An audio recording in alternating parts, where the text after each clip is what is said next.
Welcome back to the BLEP. We are thrilled tonight to join Dr. Leah with us to talk about our favorite subject, my favorite subject, because my subject of study, as of late anyways, who knows what I'll move on to next, is canine nutrition and feline nutrition. We might talk about cats. Why not? It's cats. Cats are cool. I feel like we only ever talk about dogs, actually, now that I think about it. We should talk about cats. Dogs are our wheelhouse more than cats are. Should we maybe get a cat? Get a cat? I have cats. I love cats. You do have cats. I'm a cat person. You can get a cat, Dayna. I don't think I could. Potamus, who's on screen with Leah right now, hates cats. Dr. Leah right now. I'm doing it. I'm going to do it the whole time. That's fine. Potamus hates cats. He is very mean to them, and it's inappropriate. So there'll be no cats in my future. Ruining dreams for all of us. Right? Well, there's cats in the store. It's true. I do have two cats. I have two cats. They just live in my store. You're officially the owner of those cats. Yeah, I am on their adoption paperwork, but they steal all my things and they, cost me a lot of money. So yeah, they're my cats. It sounds right, actually, now that I think about it and say it out loud. They're like Robin Hood. They steal from the rich to get... In what land are we the rich? That's what I'd like to know. By whose metric did we decide that? When they rip up a bag of dog food, it goes on the 40% table or gets donated to a rescue. Like, it's true. They just want to feed the hungry animals. Yeah. That's what it's their philanthropy. They want to feed themselves, yes. actually. We literally just ordered in these new treats and they're freeze-dried minnows, and I had to hide the minnows. They were in the box, like arriving, and those cats were trying to get in the box, and I had to hide the minnows. So if anyone's looking for a highly palatable cat treat, minnows. Who would have thought? It smelled gross to me, but they loved it. Well, yeah, so I want to talk about some serious subjects. It's important, and I want to talk about some myth busting, if you will, because I think we're going to talk about some things that are out there on the ticker talks that irk me when I see them, and I'm sure irk Dr. Leah and probably you as well, Ashley. yes. And I've made a list. I have a whole list of things that irk me because I'm one of those people that is easily irked, and I like to make lists. So I want to start with my first question, and this is one we hear 46 times a day, and I even hear it from clients who come into the store. Do vets get kickbacks from the prescription dog foods? Like, how do we define a kickback? I think occasionally I get a free pen. Are they good pens though? Like, are they nice pens? I mean, not particularly. I have a really nice Hills water bottle. That's nice. I also have a Champion Pet Foods water bottle. Yeah, Open Farm recently gave me an amazing water bottle, and I just used it this past weekend. But like, honestly, that is about the extent of it. I guess like the way that I like to sort of explain this is that I think that I think that some people just don't think about the fact that the vet clinic is a business. So yes, we do make profit off selling pet food, but it is a very small percentage of the overall business that we do. Can I guess what your margin is on pet food? 30%. Yeah. So it's, for the record, just for all of you listening out there, if you're going into a pet store, that's the same as mine. Actually, I'm lucky. I might get 28 to 33. Like, that's my, on average profit margin on any pet food and litter, I will add. So in that case, buying food from a vet clinic and buying food from a pet store, really, there's no difference. There's no difference. Yeah. In that you're giving your money to somebody. You're supporting a business, basically, when you buy food, whether it's a pet store or a vet clinic. Yeah. And the reason that the foods in the vet clinic, for the most part, are expensive is because they are highly specific, premium foods to treat really specific medical problems. For the most part, they're not, they're not what is sold in PetSmart. Because really, the foods that we're recommending for your pet, if there's a disease condition, are like the medicine that we're recommending.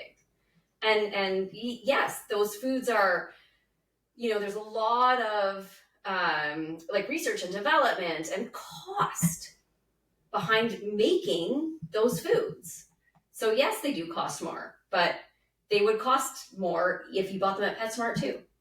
Yep. And other than the profit that we're getting for selling that bag of food, there's no additional kickback. And honestly, we could stop selling food altogether, and it wouldn't make that much difference to the business. Yeah. And I will say, like, and this isn't really going to come as a shock to anybody, I'm not a fan of Royal Canin. Not because they make veterinary prescription diets, or for the record, Purina Science Diet. I don't like any of them. And it's not because they make veterinary diets, and it's not because they won't let me sell them, because let's be clear, they won't. It is because I take issue with usually their quality control, sometimes their ingredient sourcing. And I struggle with that as someone who wants to recommend foods to clients. But most of the time, like, we have clients who will come in and tell me their pet has A, B, C, D, E medical problem. There is not a commercial pet food that will meet all of those most of the time, even sometimes in the prescription diets from the vets, right? Like, I just had to go through this with Elton, where we're having to make our own food because he has too many problems, the tiny little nightmare that he is. So I mean, if you're buying your vet food from a vet, then keep buying it, because likely it's prescription. If you're feeding Royal Canin from PetSmart, let's talk about it. I'm just saying. Fair. Maybe just start asking someone who isn't 16 who works at PetSmart. I'm just throwing it out there as like an option if anyone's curious. I'm like, when I make a diet recommendation for a specific problem, I'm gonna start at the veterinary prescription diet, and then if that's not affordable to you, then just be honest about that. Yeah. And then we'll move to the next thing that I can recommend from my experience or my like my knowledge of what's out there and what's available that I think might work. And I think too, and Ash, I think you've been through this recently too. Your vet may not know everything off the top of their head, but they're going to go back and hit the books and figure it out for you. Yeah. I'm the same. My God, I don't remember I just graduated. It is not fresh in my brain. It is a lot of math and a lot of equations and a lot of things that if you were like, hey, Dayna, can you tell me the cellular makeup of methionine? No. Did I read it? Sure did. Could I tell you what it is? Absolutely not. Not without consulting a textbook. Now, it's also never come up in my practice, but that's not to say it never will. But I'm just saying, don't be surprised if your vet's like, yeah, I'm going to go look that up for you. Or, you know what? I don't know. And I think for me, I'm going to consult with a board certified veterinary nutritionist, because this is a really specific problem that needs an actual expert in nutrition. I think that's actually... And veterinarians have access to that kind of thing. Yes. Which the general public does not. And the kid at PetSmart certainly does not. Oh, they definitely don't. I don't even want to talk about that, because I think I could actually spend an entire episode about why you should spend time talking to the kid at PetSmart. No offense to the kid at PetSmart. You want, to grow up and work with animals. It's a great starting space, but it's a mediocre starting space. For a 16-year-old, great starting space. I also sometimes hire people, and I teach you all the things. Just saying. One of my very best receptionists at my clinic and veterinary assistants started at Super Pet. It's Super Pet. Remember Super Pet in Canada? It used to be in Canada. Yes, I do remember Super Pet. Oh my God. I forgot about that. I forgot all about that. She started working at Super Pet. She took the VA course at night from Algonquin. It's not a hard, like, it's not an easy course. Like, it's, even their VA program I find is really intense, which it should be. Anyways, what I was going to say was I want to sort of use it as a segue to talk about how, if I'm a pet parent and I know nothing and I'm struggling with, what food to feed, or even if my pet is healthy and he's feeding a regular diet, but I don't know, there's marketing everywhere, which one do I feed? How can I know whether or not the nutritionist on the internet, I'm using that word on purpose, is real, or if I'm being taken for a ride? And as I'm sure you can imagine, this is a subject that I care very deeply about at the moment. But as a veterinarian, how do you feel like you could guide a pet parent through making that decision? I mean, there's a reason that veterinarians will recommend foods from the big 3 companies. And a lot of that has to do with transparency and quality control and research. I guess it's very, very difficult for a member of the general public to discern because there are no regulations about it in Canada. Really none. Literally none. You and I tomorrow could decide we're making pet food out of our garages and it'd be fine. Yeah. You can write whatever you want on a label. All of those terms like natural and holistic and human grade are all, they're not regulated at all. Organic even. You can slap organic on any label of anything and nobody's going to make you stop. You can sell pet food with basically no research behind it. You don't even have to, prove that, dogs survive if they're fed that food. There's really no rules behind it. So it's very difficult to discern it. But I mean, there are a few things you can look at on labels. And if it's really, really hard to find information about who is behind the food, what kind of scientists and nutritionists do they have on staff?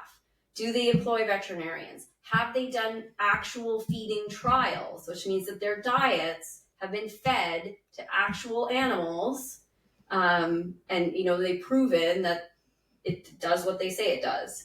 I will say in Canada, the most common one you'll see, and in the States actually, is AFCO. Mm-hmm. AAFCO, and that's so when you see they're AFCO approved, whatever, those are the trials they're talking about. Yeah, so they've actually done like AFCO feeding trials. That's a legitimate seal or something on the label. But if it's really hard to find all that information, it's probably not a very good company. I just went through this and I was telling you about it, Ash, and I'm not going to name the company because I don't want to get sued. But I just did this. I don't have time to be sued. That's okay. But I just did this. I wanted to bring in a pet food company. I liked it. I used it mostly as treats, actually, because I really like it in my treat pouch, which for some people is going to absolutely tell you what it was, but don't tell anybody. Shh, leave it out of the comments. I emailed them because as I do to bring in any food into my store, I want your nutrition analysis or your nutrient analysis, and your AFCO trial results. That is a requirement to sell food in my store. Which is not for everybody, and don't expect that of other pet stores, but that is a requirement of my store. And they couldn't produce it for me. In fact, their nutrient analysis was confidential. I was not red flag. Number one, right? Like I got that email back and went, oh, okay. But don't worry, they've been feeding animals for X amount of years and it's been fine. And I literally wrote back, but have you? And is it? Because we can't prove it, right? And I mean, most people aren't going to ask for a nutrient analysis because they don't know what they're looking for in that or whatever. But I just remember I called you a few weeks ago and I had this massive rant and I was so mad because I really wanted the food. And then I'm like, well, now I can't have it because I went again everything I stood for. But this is the thing, right? And most pet stores won't ask that. They don't know to ask that. So that's not fair, but they won't ask for that kind of information. And then when they're feeding it to you, they're selling it to you as food. It might be fine, but we have no way to prove that it is. And that's, for me, not a risk I'm willing to take with my own animals, and certainly not a risk I'm prepared to put on somebody else's. Yeah, I mean, there's this really nice little one-page document produced by the World Small Animal Veterinary Association on guidelines on selecting pet foods that I found in preparation for this talk today. And like one of the big things that it says on here is like if you cannot or the company will not provide that kind of information, then you should be really cautious about feeding that food. And one of the other statements that's really easy to look for is the company making their own food? Yes. Or is it made by a third party? As in, is it made for or distributed by the company? Because then they're not even actually making it. And the perfect example of that is Costco. Yep. Kirkland brand food is Champion Pet Foods rebranded as Kirkland. It is not the same food. I just want to be very clear. It is not formulated or sourced in the same way. Just, again, I don't want to get sued. Not the same, but is technically... It is manufactured by somebody else. Yes. I actually have a couple brands in my store that are like that, but who manufactures it mattered to me, and I know who it is, and I'm like, they're great, it's fine. Yeah, it's like, can you find that information? Yeah. It's not actually available, and I was just telling you this before we started the podcast, and I think, Ashley, I might have read you sections of this essay when I wrote it, how I finished one of my essays in my certification on nutrition on how frustrated I was at pet food marketing, because that information is not available to the public. And I think the companies that do make it available to the public, it's not really for the public. It's for the veterinarians. So it's not written in such a way that the general public is going to understand what they're looking at, but it's out there, right? They can technically say, well, the nutrient analysis is available. But if I didn't know what I know, I'm looking at this going, I don't know what this means. It means nothing to me. Only now do I understand what that means. If I showed you the nutrient, Ashley, do you think that you would have, like, would it sway your opinion as someone who doesn't work in nutrition? No, I mean, I like to think I'm an above average pet owner. I will attest that you are. But like, you could send me 2 like analysis and I couldn't tell you which one is the better one. Like, I have to go to more knowledgeable people, which is why, Dayna, I messaged you all the time when I was struggling trying to find food for Remy when I moved back home. Do you remember that? And you were like, I shipped you food. Yeah. Until we could figure out a way to get it to you on the island, I was shipping you food. Yeah. And it took, like, when Remy's allergies were originally diagnosed, it took months and months and months of food trials to find something that worked for him. And I had to do that with my veterinarian. Like, I wasn't going rogue. I wasn't risking Remy's health anymore than it was. He is laughing at you going rogue, and I find that hilarious. Going rogue. All the Facebook groups now, like, allergies, what should I feed? And they're not having a conversation with the veterinarian, and they're not having a conversation with somebody who's more knowledgeable. They're just taking all these suggestions and recommendations from people who know nothing. And on yeah, the internet. Joe Blow. Blow. Well, I mean, it's gonna work for this other dog. No, and the problem is the marketing. Oh yeah. The marketing is so pervasive and so strong, and basically a whole bunch of companies that decided to make pet food realized that they could prey on pet owners by, through marketing, and by telling them, like, this is that. They also realized that they could charge more money. Yeah. By preying on the the want of the pet owning public to feed the best food and provide the best nutrition, because it's one of the things that we can control. Yeah. Like, basically, you're not a good pet parent if you don't feed this food, is the vibe it gives. And it's so gross. It's inappropriate, it's gross, it is embarrassing as someone who works in this industry. Yeah, but what the regular public doesn't realize is how much there is actually no control. Like, nobody's regulating that in this country, in North America, even in Europe, like anywhere in the world. At least Europe has some higher standards than we do. You know who weirdly has some of the highest standards? China. Okay. Who would have thunk it? Not me. No. But they do. They have crazy high standards for their pet food. Russia too, actually. To swing back to the marketing point, I think back to when I was doing my original food trials with Remy, and we were feeding hypoallergenic food by Purina that I got at my vet clinic. And I had a friend over and she saw the bag and she's like, ew, you're feeding Purina? That's poison for your dog. And I was like, no, like, you don't understand the situation. Like, he's got really bad allergies. We're trying to get them under control. Like, this is what my vet recommended. And the whole thing came back to, ew, it's Purina. That's like eating cheeseburgers every day. It's not healthy. And your vet's getting money in their pocket for it. And I was just like, that's Your vet got a nice pen, maybe. Maybe. I didn't think she got a pen. What people don't realize about Purina is that, Purina is a huge company, and it's one of the leading companies in developing feed for food animals. Yeah. I don't think I knew that. It is. Yeah. Like cow feed, Yeah. chicken feed, and there's so much science behind that company. And I mean, that's one of the other things that people don't realize about veterinarians and food and nutrition is that there is so much education put into how to feed animals to be able to produce food for humans. And that Purina is one of those companies that, I mean, that is really the core value. Honestly, the mission and values behind that company are about producing food to help your animal. Honestly. It's interesting because when I graduated in May with my nutrition cert, I looked on to say, well, how do I do CEU, right? Or CE, right? How do I continue my education? What conferences can I go to? What can I do? Whatever. And so many of them actually came back as Purina's conferences. But of course, for me, feed the animal to feed the animal didn't really apply to me. So I didn't go to those, but I actually saw quite a few of them now that I think about it.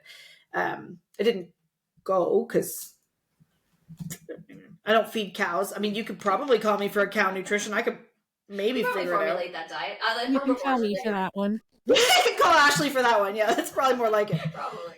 I actually sent Ashley a TikTok over the pandemic of a cow, and it had been given like a scrub brush on a tree. And I sent it to her, and I'm like, "Can you get your cows a scrub brush?" And she responded with, "They already have several, and we have to replace them regularly because they love them." Yeah, they wear the bristles out. Super They fun. like it. So I think I'd be better with cow welfare, probably at this point than nutrition. In fact, cows like to play fetch. I'm sorry, how many years in a row have I gone out there and we've not once played fetch with a cow? Well, I don't know if any of our cows play fetch anymore, but when we were growing up and had 4-H calves, like they played fetch, they followed us around like puppies, like they were trained to walk on lead. We spent a lot of time with those animals. So, Dr. Lee, I know you don't do cows, but here's what I've decided. I think you should actually become a hippo veterinarian, and we should travel to... That's a house hippo. That's a different type of hippo. I would like to meet Mudeng. So I need you to become a hippo veterinarian so that we can go to... What is it, Thailand? She's in Thailand? I think she's in Thailand. And meet Mudeng. That's what I'd like. I don't know any hippo veterinarians. I mean, hippos are like aggressive and dangerous animals. Not when they're babies. She doesn't even have any teeth. What's she gonna do? Suck on your hand too hard? She's fine. Just a baby. Fun fact, when I was a veterinary student, well, I wanted to be a horse vet originally. Why does everybody want to be a horse vet when they're in school? It seems glamorous. I don't know. $1 million animals. Anyway, and then you met a horse vet and you're like, this isn't glamorous? Well, I worked as a horse vet, actually. Then I was like, this is not for me. On call, no. Anyways, rhinos are one of the, like, a zoo animal that's very close to a horse. So when Did you get to pull a rhino out of a rhino? I helped breed rhinos at the Toronto Zoo. Why didn't I know you then? Yeah, it was a very, very cool I'm project. upset. Do you know anybody there now? We should go watch a rhino. This is amazing. I am obsessed with rhinos. Because their anatomy and their physiology is very similar to horses. So they use horse vets to help breed rhinos. It's really cool. It's very cool work. That is, in fact, a very fun fact. This might be the best tangent we've ever gone on. I love our tangents. You don't like them, but I love them. We're going to circle back to nutrition now because I don't know anything about rhino nutrition, so we're going to have to circle back. Similar to horses too. I don't know. I'm that's probably true. I'm going to look that up later out of pure curiosity. She's making a note. I just want to know now. But I still really want to meet Mudeng. If Mudeng is listening, have your people call my people. I'm sure she has people. Yeah, I think she has merch now. Like, I'm pretty sure there's people. All right, let's talk about it. What do you really know about nutrition? I hear it every day. Vets don't know about nutrition. Or my favorite line, they only learned about nutrition for a day. That's my favorite one. That's my favorite line. Yeah. Yeah, no. You didn't really have to think about that one, did you? Just no. Just no. No. No. Every single accredited vet school in all of probably the world, I mean, I know about North America for sure, has a nutrition course as part of the requirements to become a veterinarian. Also, we have pretty extensive knowledge about anatomy and physiology and disease and how nutrition or how food and vitamins and minerals like calcium and glucose affects disease, and how and what we can do nutritionally to treat disease. I recently learned that if your animal has an infection, it sucks up all the glucose in their body. Mm-hmm. Well, not all of it. I mean, in Elton's case, all of it. Low blood sugar can be a sign of really bad infection, sepsis. He didn't have sepsis. It turned out to be something completely different, but it was an avenue we explored. But I did not know that. And one of the things I recently learned while it actually had nothing to do with although it's the same textbook, if I understand correctly, is the different feeding models, because there are different feeding models, right? We have BARF, which is poorly named, really. Like, someone should really rename that. It's really terrible. Anyways, but there's a few different models, and that's something that the vets learn, that typically if you talk to a nutrition consultant, they're mostly going to talk to you about prey diet, because it's the only thing they know. And I say that as most because it doesn't include me. Do not include me in that. I know about the models. The fact that I could even tell you there are models tells you I know about the models. Okay, wait. What's this BARF model? Bones and raw food. BARF. BARF. Oh. I think the vets called it that on purpose. I'm not going to lie. I'm pretty sure they did it on purpose. Picturing. Holy cow. Thank you. It's not like they threw up and then they re-ate it. I was like, because Remy does that sometimes. Frenchie will do that. Seriously, one of my bulldogs, if anybody vomits, she eats it. She's disgusting. Why anybody wants a bulldog is beyond me. I have two. But what I like to give, so I asked a few other veterinarians this question. I was like, what would you say if you were asked this question? What do you really know about nutrition? And one of the answers that I got back was, I see cats and dogs every day, all day, every day. Sometimes 30 patients a day. I've been doing this for 20 years. So that equates thousands and thousands of dogs and cats. And I ask every single one, what are you feeding? So I know at this point what works and what doesn't work. So I have way more experience than your breeder, than the 16-year-old kid at PetSmart, and the guy that you ran into at the dog park. Don't even get me started about the guy you ran into at the dog park. The one who also told you about why your dog's biting other dogs and how to fix it with their slip lead. That's my new big pet peeve. Everyone's fixing leash reactivity with slip leads. That's a separate episode, and we are going to circle back to that, let me tell you. And I mean, and we are taught in vet school, about vital signs, right? You take the animal's vital signs, and nutrition is a vital sign, right? I never considered that as a vital sign. It's a vital sign. It's considered a vital sign. What are you feeding? Yeah. We do it in human med, too. If you get sick and you're on a call, not that I'm in human med anymore, but I was a first responder for a long time. What have you eaten today? It's my first question. Because I'm trying to rule out whether or not you're having a nutritional problem, right? Which is the same thing your vet's doing. They're trying to rule out whether or not you're on a food that's causing... I did take my dogs in for their yearly wellness at the beginning of September.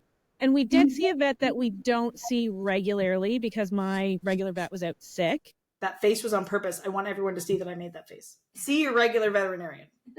She was very sick, and I didn't want to put it off because both dogs needed blood work so that they can continue their prescriptions. Veterinarians aren't allowed to be sick. It's a rule. No, they're human. But are they? I'm pretty sure they're superheroes.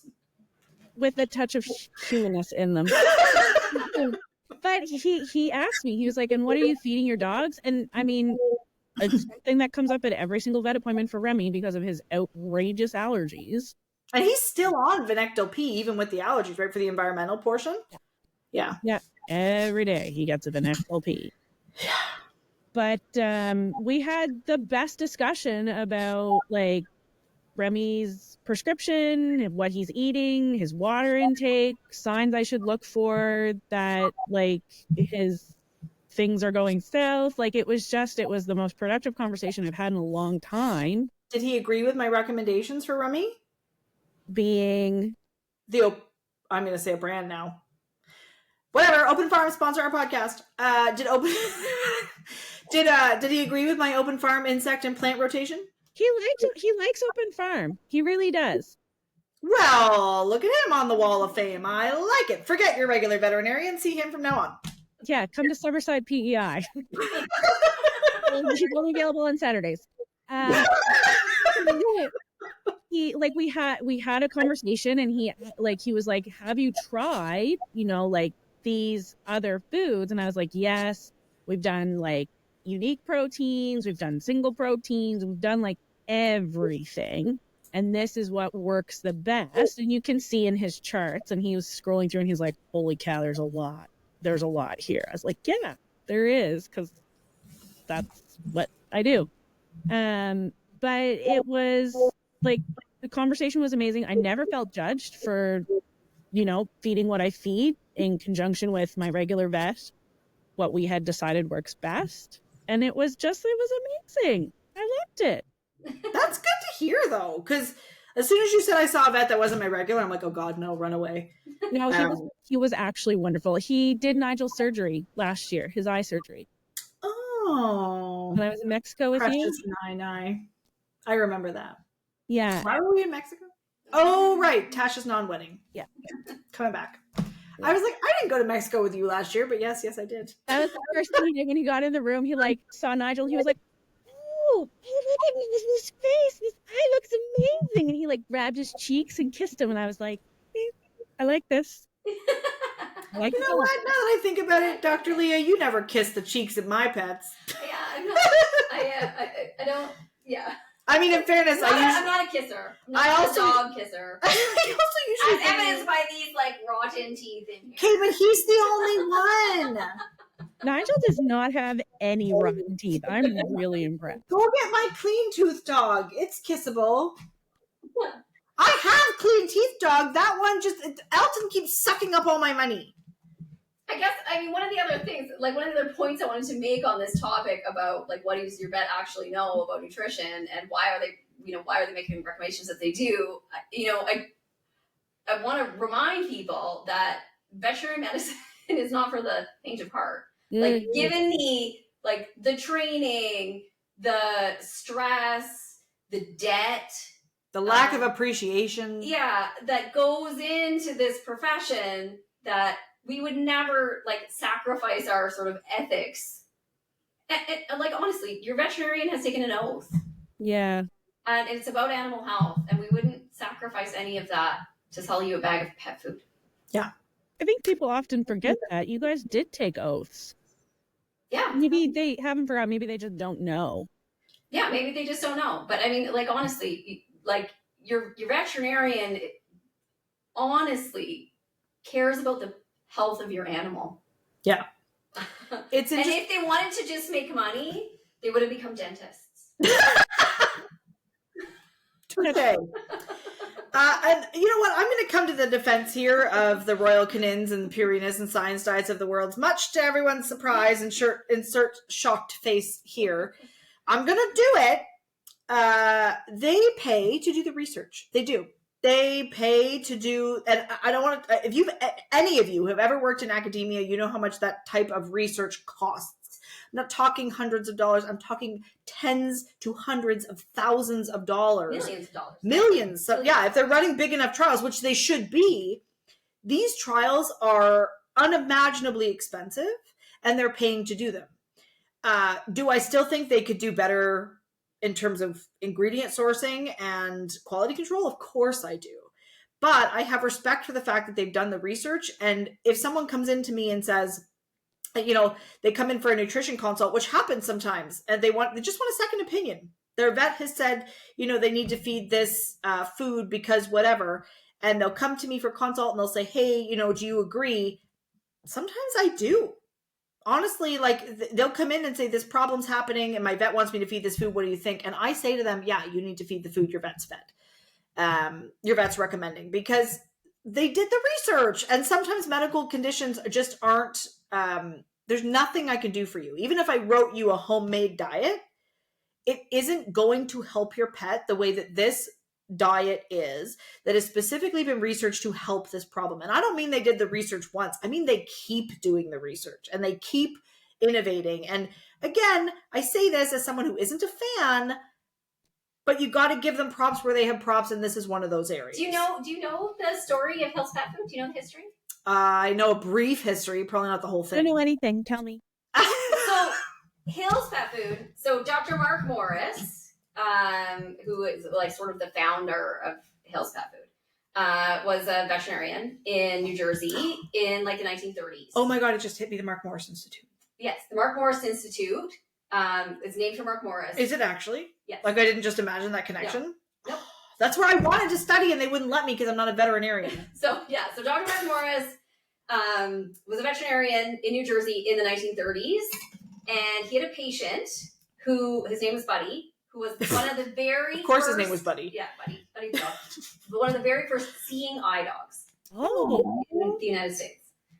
So Buddy's owner and Buddy were, traveling around the U.S. in the 1930s, sort of promoting seeing eye dogs. Oh my God, did Buddy get sick and die? I'm scared where this is going. Buddy got kidney disease. No. Buddy got kidney disease, and Dr. Mark Morris formulated a diet to help him with his kidney disease, and he did better. And that diet became KD. Okay, I have really strong feelings about KD. So that diet became KD. And so okay, but this was before he sold the company for like whatever to whomever. So he made this diet, like, I don't know, in his vet clinic or whatever, in his garage, I have no idea. Probably responsibly and ethically with research and thought. Yeah, so he was kind of into nutrition as a medicine. And formulated this diet, which became KD, and helped Buddy, the seeing eye dog. And then the problem was that Buddy and his owner traveled a lot because they were, sort of promoting him as a seeing eye dog and trying to get this like program going and stuff like that. And Mark Morris approached the Hills Canning Company. Oh. And partnered or sold, like whatever, made a business agreement with the Hills Canning Company, and Hill's Pet Foods was born. And the reason that they needed to can the diet was because Buddy was traveling. Buddy needed something that would keep. Well, and he needed the moisture. Yeah, and he needed a diet, and it became KD ration. And then Buddy lived a very long, happy life. And I mean, Buddy lived longer because of KD. And that is how the Hills Pet Food Company became a thing. And then the Mark Morris Institute is their research and development foundation. And the Mark Morris Institute, and so like Mark Morris, and then his son, who's also named Mark Morris, is also a veterinarian. Well, that's not confusing. Mark Morris Jr. He made an empire. But their foundation has supported so much veterinary research. They actually, Mark Morris Foundation funded development of the parvo vaccine. The one in the States that we still don't have here in Canada. Well, hey, Health Canada, give us the parvo vaccine. No, but like all kinds of, like not even specifically nutrition research, but like all kinds of veterinary research all around the world. It's one of the biggest foundations, and it's because that's a core value, and that's really what veterinary medicine is about.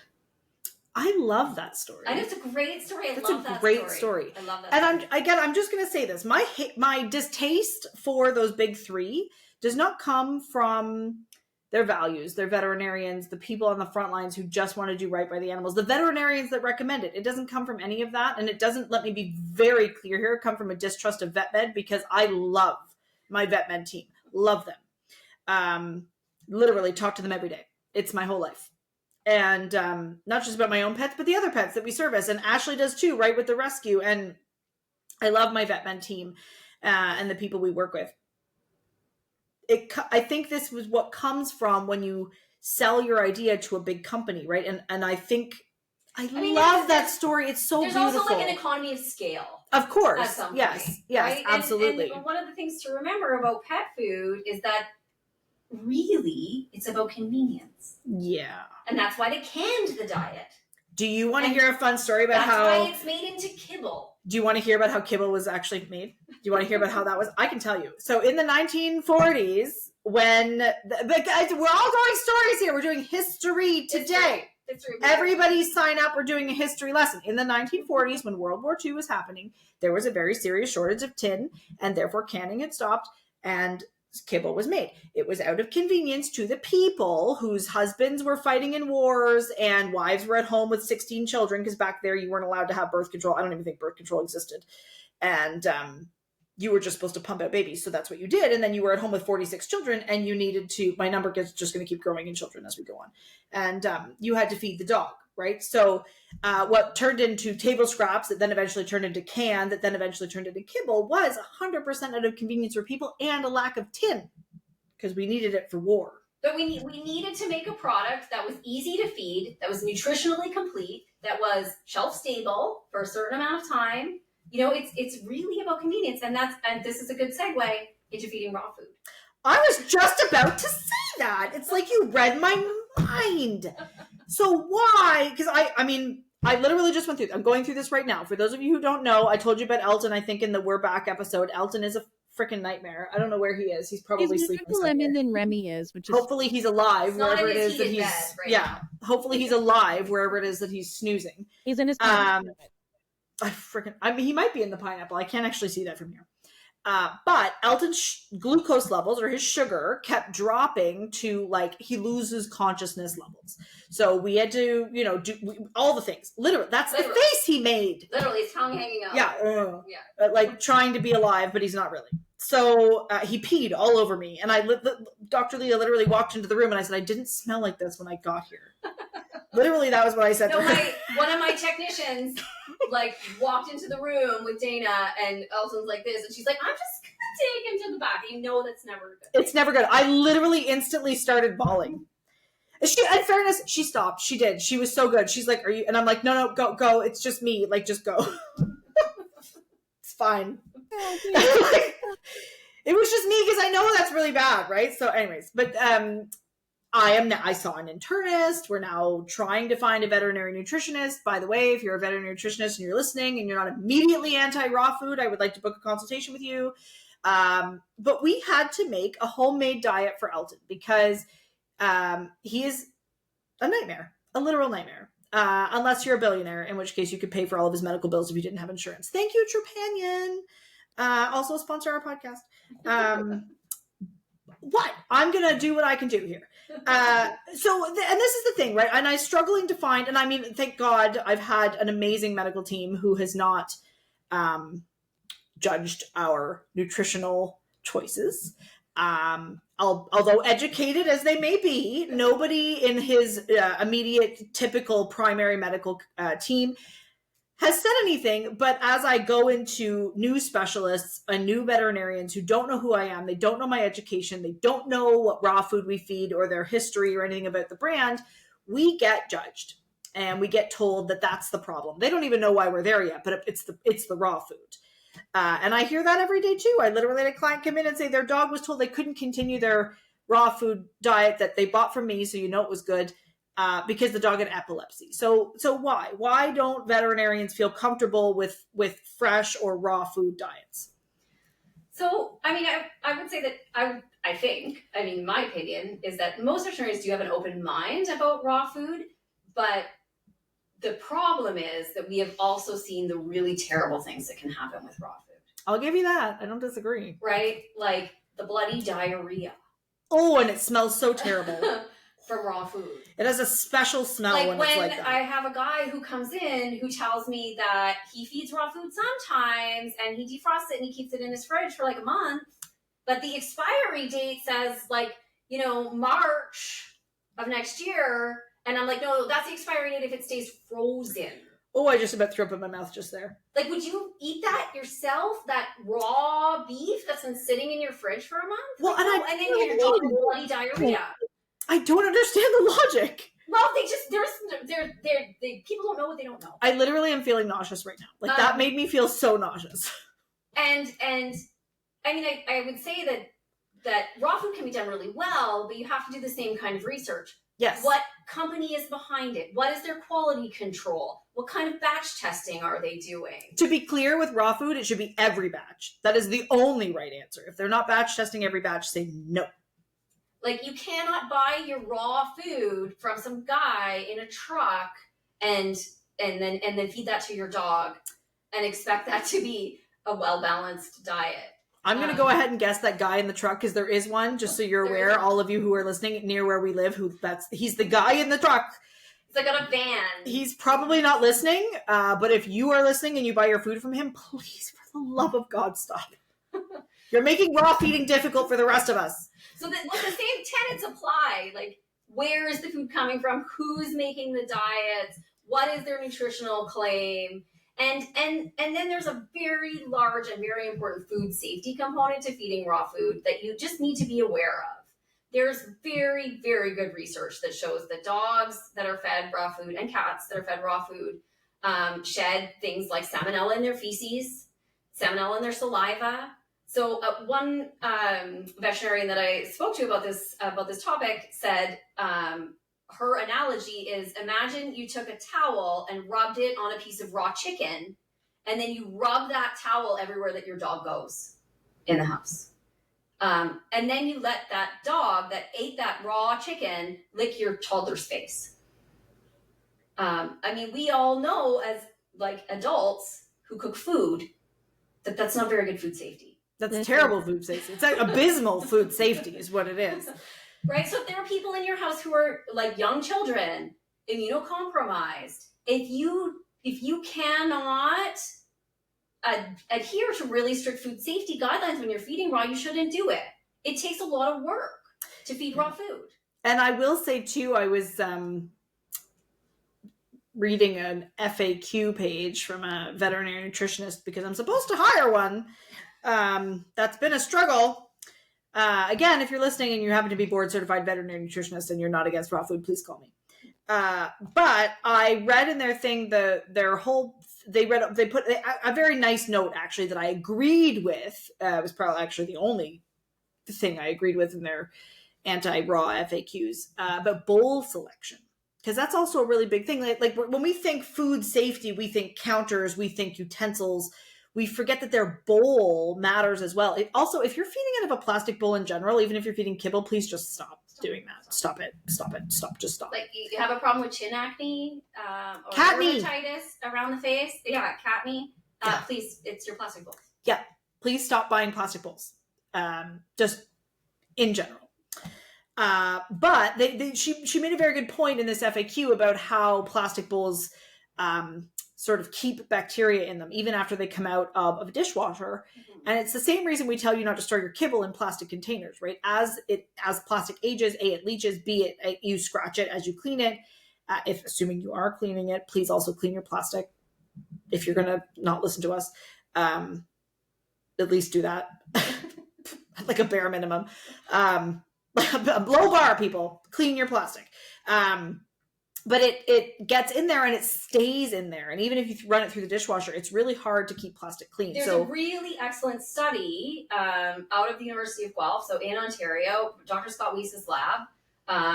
Anybody who doesn't know who Dr. Scott Weiss is, he has a blog. It's called Worms and Germs. I was just about to say, I swear to God, I just read that name and it's the Worms and Germs guy. Worms and Germs guy. He's the best. He's the best. He is referenced in this ridiculous document that anyways, I worked in his lab when I was a student, so I love Scott Weiss. He's like an idol, veterinary idol. I think he was presenting at a conference. I was debating going. The problem is I have to go to a vet med conference, and then like 90% He's of it an is internal medicine zoonotic disease. So zoonotic diseases are diseases that are transmissible from animals to humans. He's a zoonotic disease worldwide expert. Anyways, he has a very excellent study produced by his lab about culturing bacteria out of food bowls of pets that are fed raw food, even after they've been through the dishwasher. Can you send me that? Yeah, for sure. So I just want to put it up in my store. You can still grow things like salmonella and E. coli out of the food bowls after they've been through the dishwasher. So it's just, and like lots of animals can handle those bacteria in their food. But you can't. But you cannot. We learned from cavemen that we need to cook our food. Yes, they died so that you could cook your food.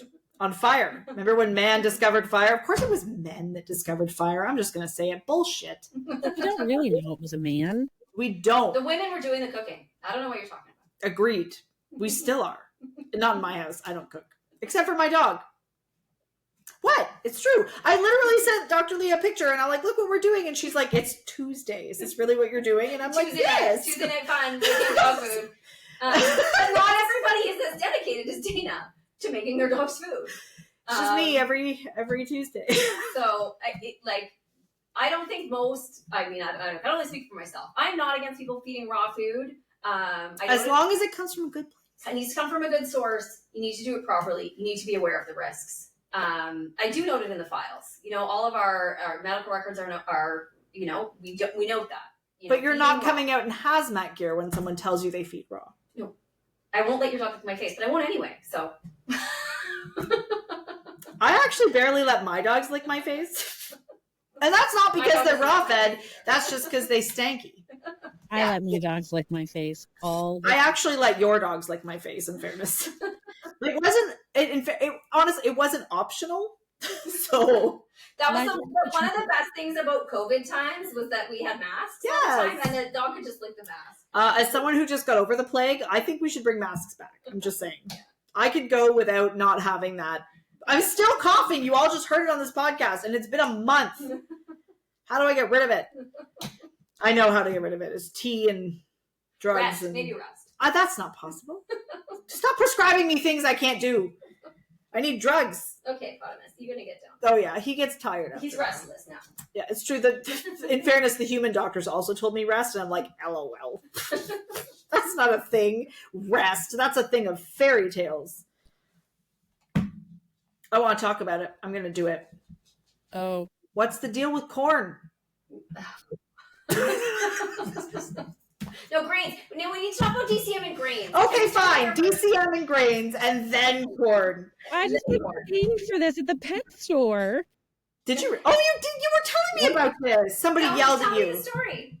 So Remy, my dog, has wicked allergies. Like, we went to Montreal. I paid thousands of dollars to see an allergy specialist. We did the test. He's got allergies out the wazoo.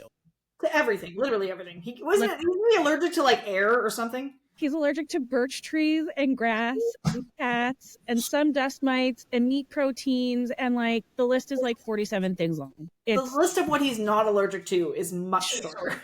Yeah. So in part of this diagnosis, my vet in Ottawa at the time, we did like a series of food trials to see what we could find work. I'd also like to say kudos to that vet for sticking you through a vet trial or a food trial, because not all vets will stick you through that. It was a lot, but she and I like decided together this is what we need to do. And I was honest with her, like you said, Dr. Leah, like I can afford the hypoallergenic or the hydrolyzed protein for X amount of time, but like it's not a long-term option. It wasn't a long-term option for me at the time. I worked in a bar. I did not make a lot of money. Well, and like people come in all the time and they're like, well, I have like 3 dogs. And I'm like, well, if you're going to do a proper food trial, you've got to feed them all this food. Well, it was... Because whose poop is that in the backyard? Well, and how are you going to separate them? Or whatever you're going to do, right? So I mean, that's just a realistic view. Yeah. I feed 7 dogs in the same room and they all only eat their own food. We got Remy's allergies under control. He was going through a really bad skin infection at the time. His paws were super, his paws were really infected. eat them. They weren't even infected. They were gone. Yeah, it was bad. So gross. we got him to a point where like the infections were cleared up, and we did a food trial, and it was obvious right away like what he was reacting to and what he wasn't reacting to. So he did a hydrolyzed protein for a while, and he did a hypoallergenic. And I don't actually know the difference between those two, but they worked. He could eat. He wasn't blowing up with allergy flare-ups. It was great. And then we transitioned him to natural balance vegetarian kibble.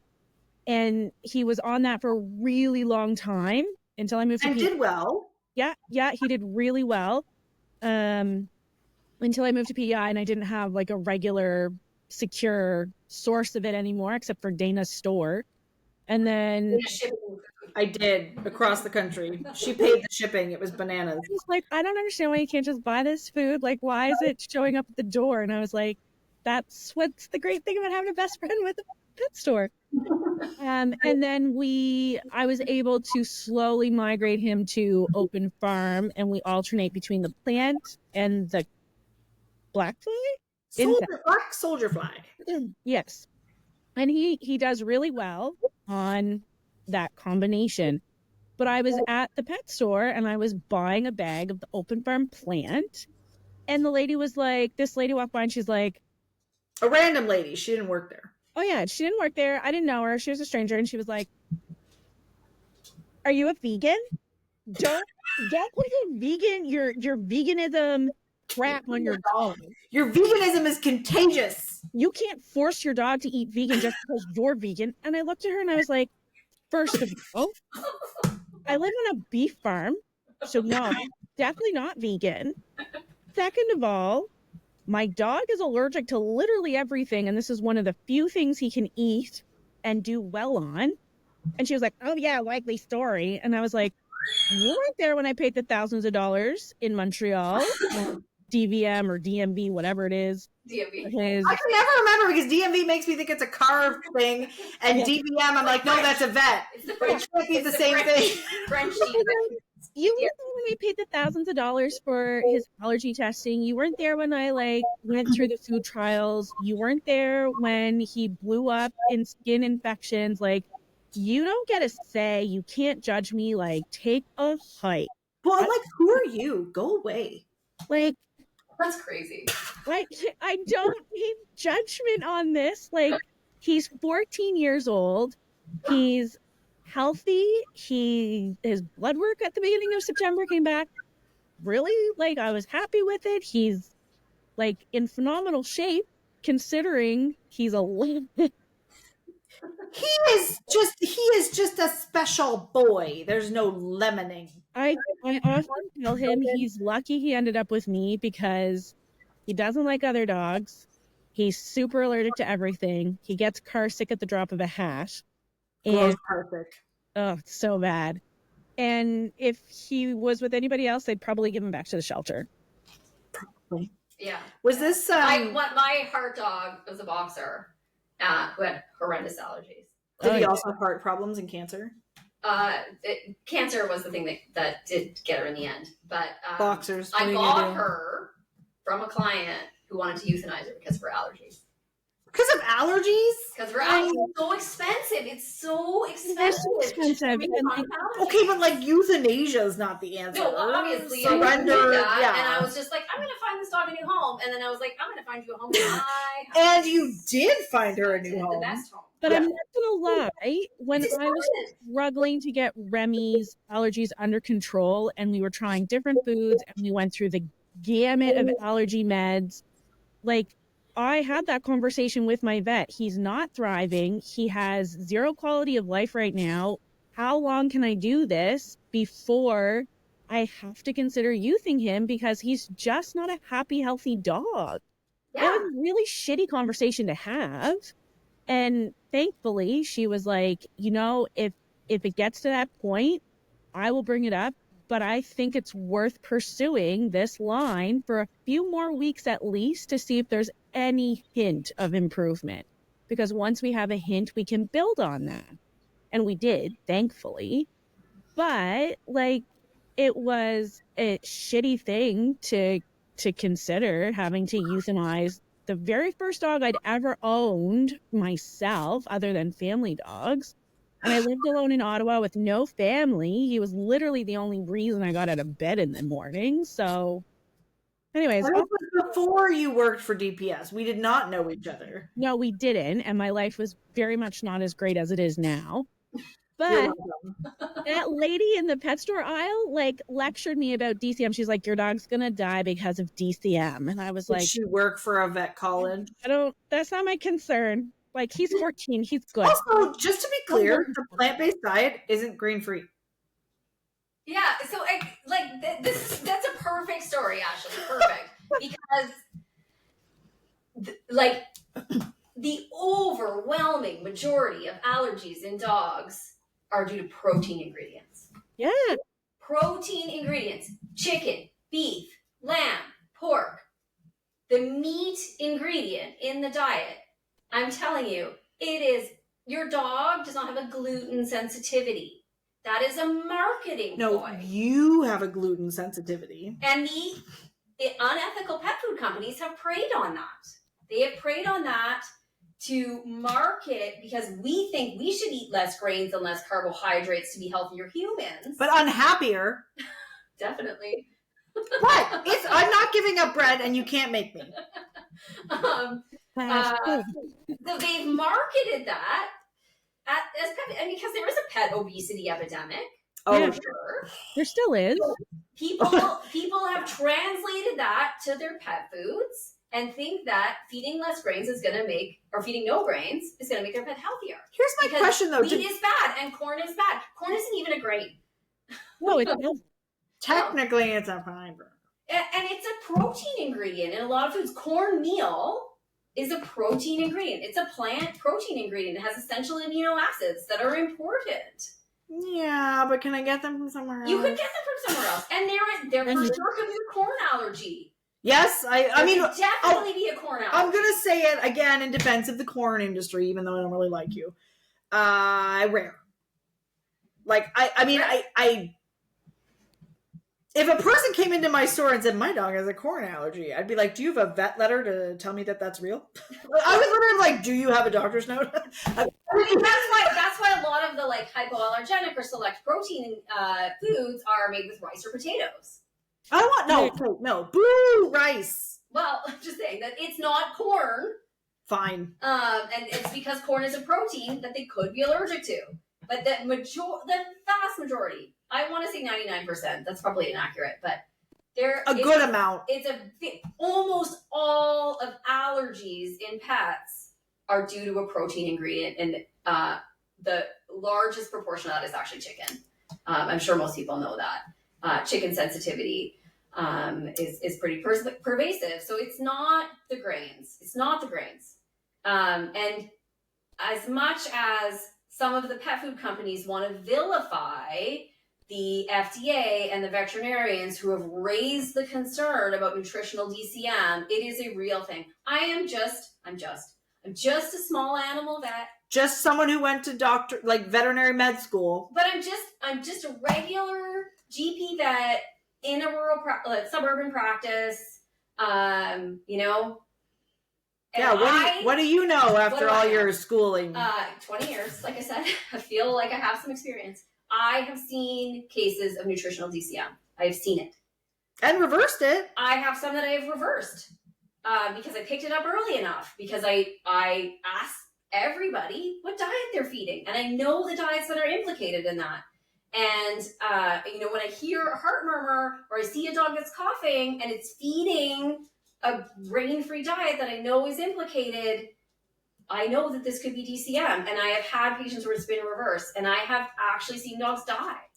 I had a Springer Spaniel. One of the first cases of nutritional DCM that I saw was a Springer Spaniel, not a breed. That is prone. No, DCM. Not prone. Because that's the argument, right? Is that, they were prone to DCM anyway. Okay, but that's because the original study was only done on golden retrievers, which are prone to DCM anyways. And that was and in fairness, that's a fair criticism. You did it on a breed, and only one breed, that's already prone to DCM. Although, in fairness, not prone to nutritional DCM, just because there is a difference. There is a difference. There's a totally different, yeah. like things like boxers and Dobermans and Great Danes are, you know, prone to a different type of DCM. Yeah. Like our boxer growing up had DCM. DCM. Yeah. Although we weirdly got meds from some random pharmacy. Like it was the weirdest thing because he was big enough to have human drugs or something. I was a teenager. I might not be remembering the that. Springer Spaniel, it was like an 7 or 8 year old dog. It's a young dog, you know, doesn't have, you know, age-related, you know, valvular disease and heart disease, and died of DCM, died of heart failure. It feels unnecessary. Related to the diet. And I will tell you, you would not believe how bad those people feel when they learn that the food they thought was good, that's expensive, that somebody sold them at the pet store because it was better, killed their dog. Yeah. And it is real. And I think anybody that has ever known me long enough to listen to my rants, which honestly, you don't actually have to know me that well to have to be subjected to one of those. Just come to the store. Yeah, it's fine. You like pet store owners, in my opinion, have a responsibility to think this through when they bring in brands, right? So when we carry grain-free food, although I'm very particular about what we carry, and for a good reason, right? Like, and I'm not going to do all the science because none of you are going to listen to it. There are veterinary prescription diets that are grain-free. Absolutely, and there are some allergy implications where, you know, certain diets are going to work better than others. But it's not all grain-free. No, and they're the thing we're watching for high concentrations of lentils, of peas, of chickpeas, of pre-cooked potatoes, whether they're sweet or otherwise. These are the things that cause us concern. I shouldn't say us, me. I'm the only one that I know that does this. I am. Like, name one other pet store owner that actually gives a shit or even knows that they should about these types of things. And I will say, when we recommend... Just talk to a veterinarian and mention Blue Buffalo. It's on their list! It's on the list of the people. Of the recommended brands. We're going to talk about this later. Not us as a podcast, because you guys don't care. It's very boring. But you and I are going to talk about it later. It's a problem. But please don't sue us, Blue Buffalo. But, like, just do better.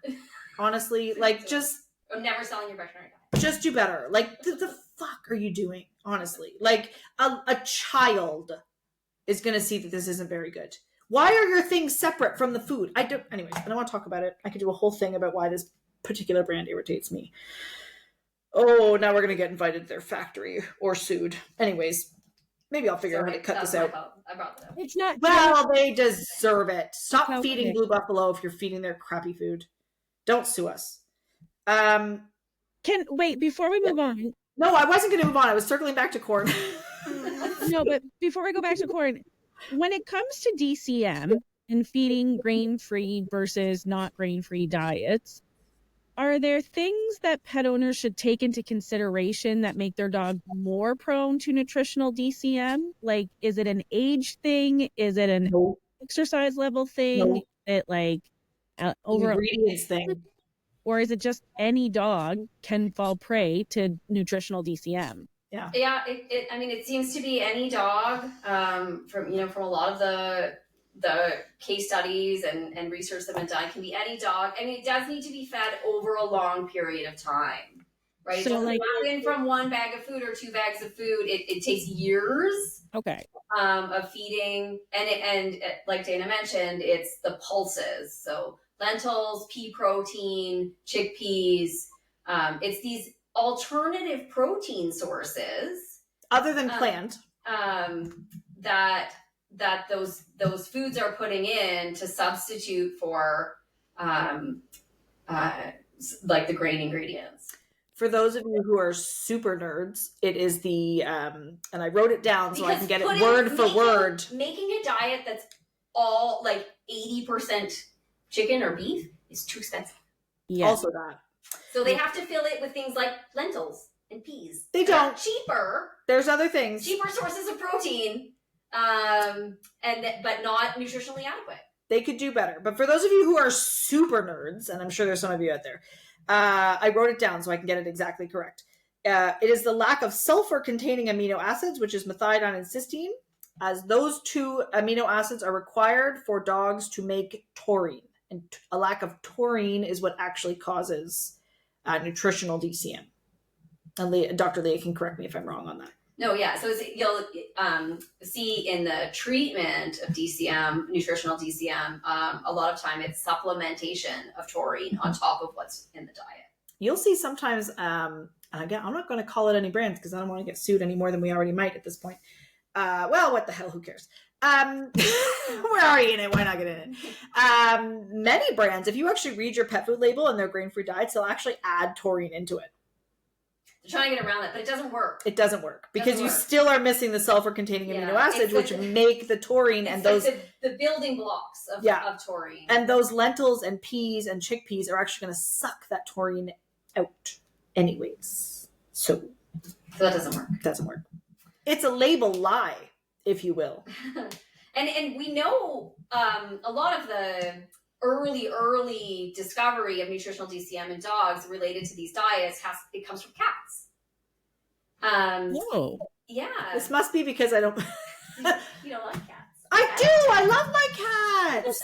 I just don't believe in feeding them kibble. So cats, because cats are like the forgotten.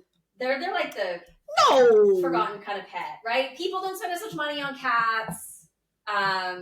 I do. Those things cost me like tens of thousands of dollars a year in food. There's not as much investment in cat health and stuff like that. So in the development, there should be. Take your cats for their annual exams, people.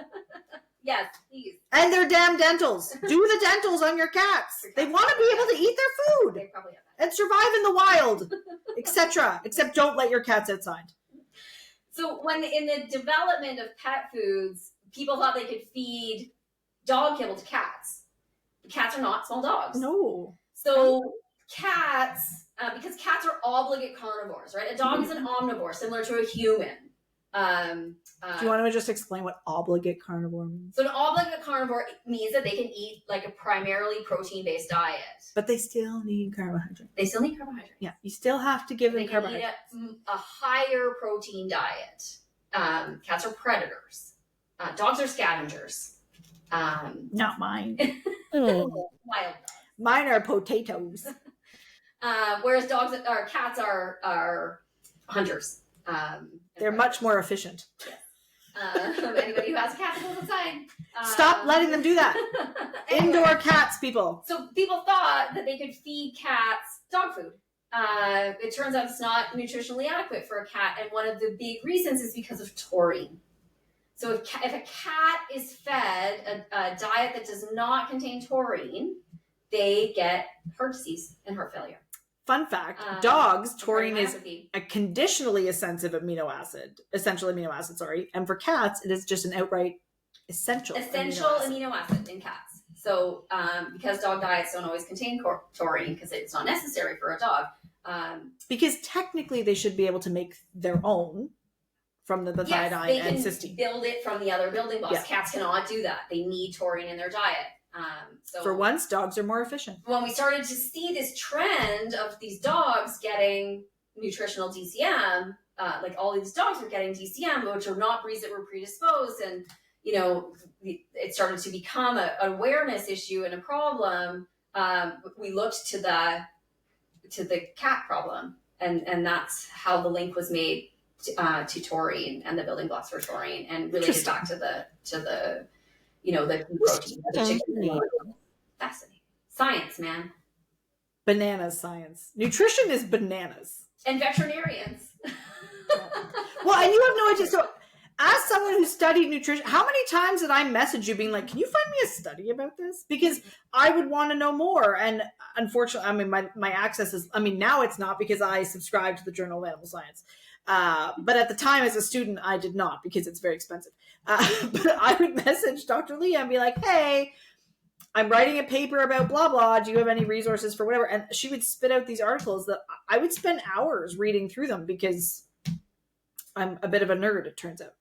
Well, and I'd say that goes back to the point about what does your veterinarian know about nutrition. What your veterinarian definitely knows is how to read a research paper. Yes. And how to tell if the research that was done is suitable.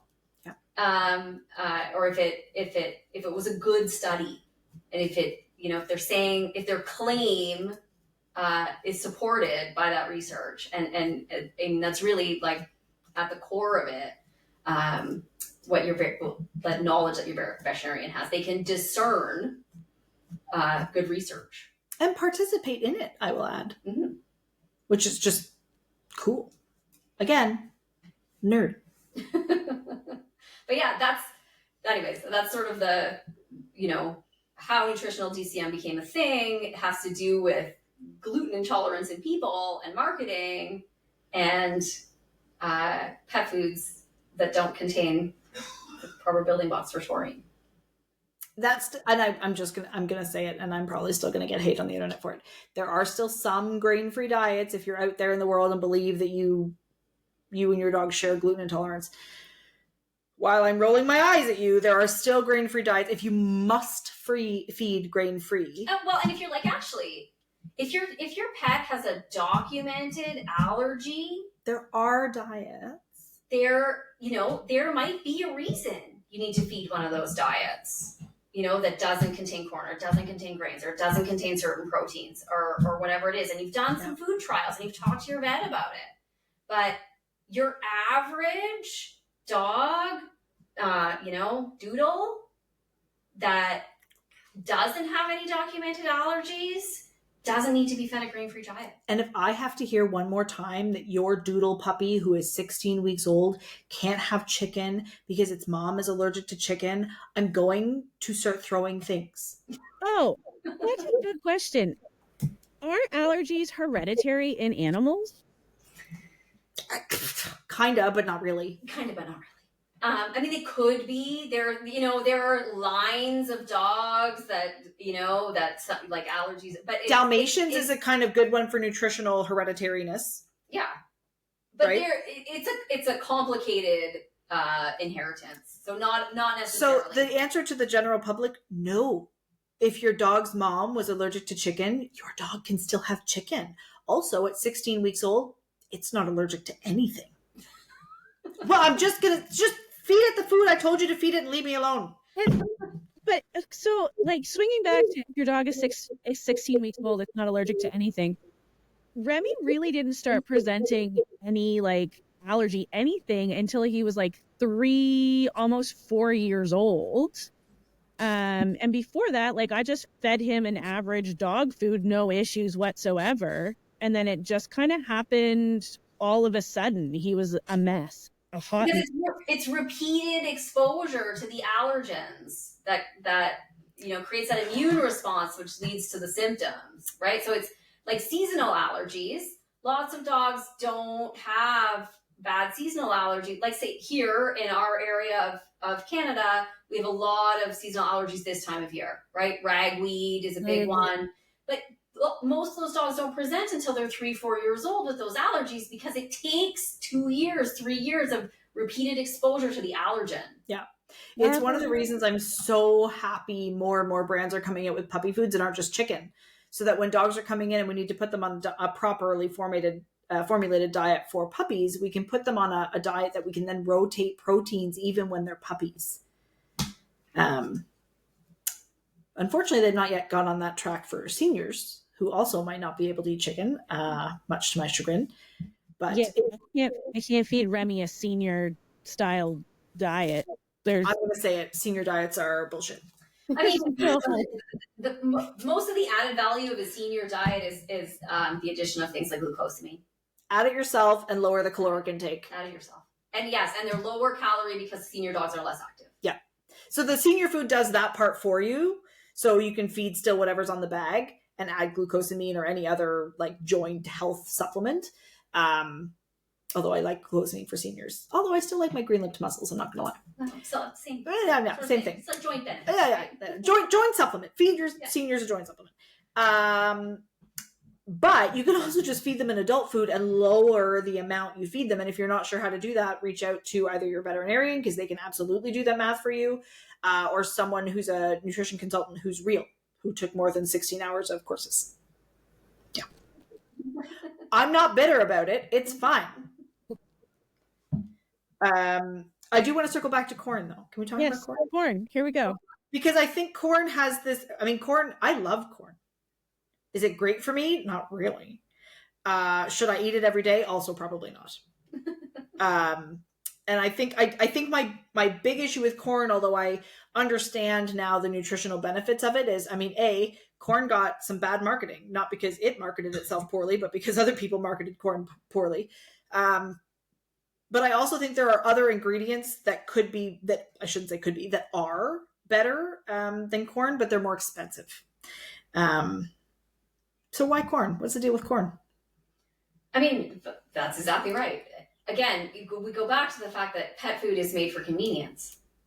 And part of that is cost.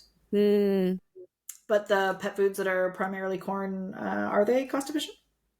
I mean, some of them are. True. Okay, fair. I will give you that. Some of them are. Are they still pet foods I would feed my animals? No. But yes, they are technically cost efficient. And you know, like I said, you know, corn can be an important source of plant proteins. There's some amino acids that are, you know, in plant-based proteins that are necessary, especially for dogs, again, who are omnivores. Cat probably doesn't eat corn at all. Probably shouldn't, actually. Probably shouldn't. Not really.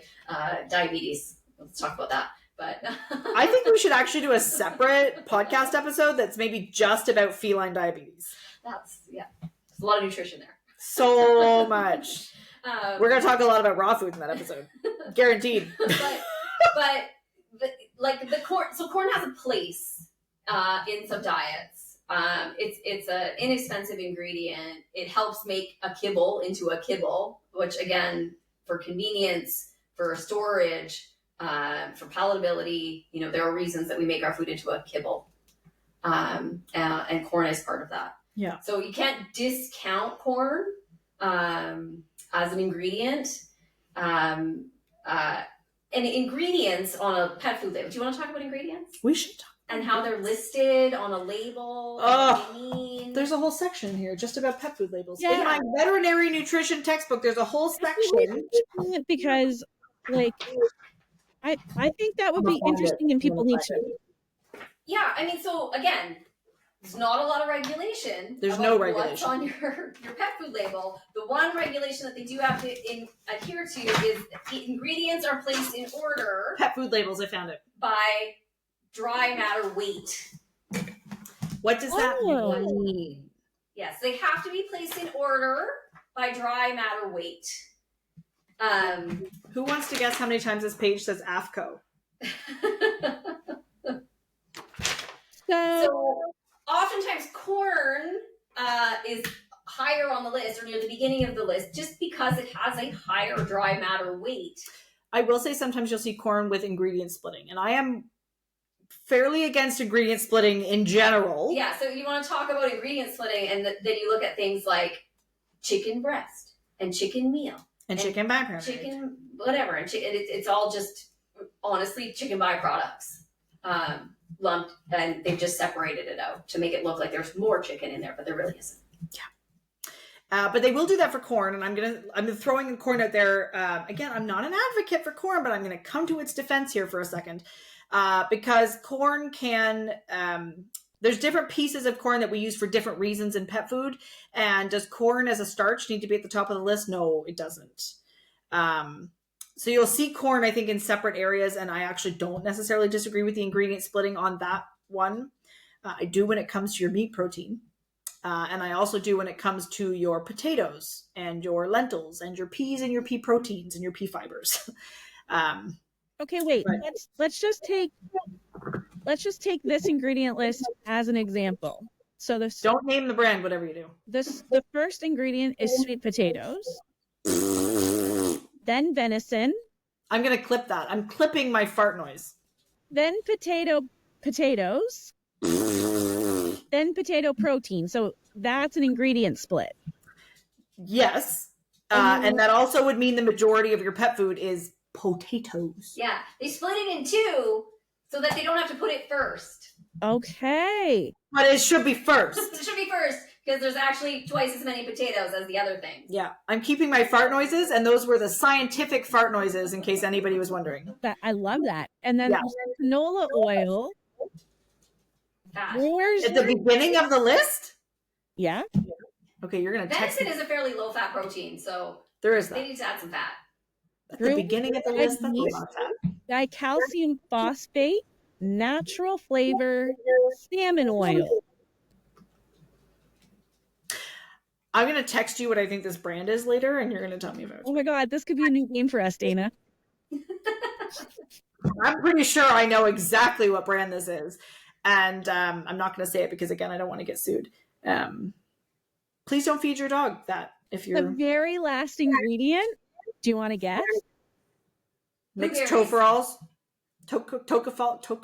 No. That's the one. Rosemary? What happens when you only take a... Oh, rosemary. Oh, it's always rosemary. It's always rosemary. Okay, you know what, like though? a drop of rosemary extract. Mixed tocopherol is still a good guess. The last ingredient. Oh, excuse me. I can never... This is the problem when you take a course and there's no, like, verbal lecture, is you have to guess how to say some of these things. And I have said things to my veterinarians, and they're like, that is not how you say it. I don't know how many times like Dr. Leah and Dr. Ian have made fun of me because I've come to them and been like, it's this blah blah, and they're like, No, we were having a really fun time at work just like earlier this week about metronidazole. how are you mispronouncing metronidazole? Oh, metronidazole gets butchered. Metronidazole? Metronidazole. It's one of those ones that just gets butchered. People can't say it at all. They're like, the thing for the diarrhea. I thought you weren't supposed to give metronidazole anymore for diarrhea. Well, I read a thing. That's a separate podcast. Yeah, we'll do a separate podcast about Don't overprescribe antibiotics. You know what, though? I did recently have it prescribed to help reduce inflammation in the intestinal tract. That's valid use. Yeah. Fun fact about Elton's intestinal tract, it was inflamed. But so back to ingredients on the label and corn and splitting ingredients. And I mean, and that's why it's a marketing ploy.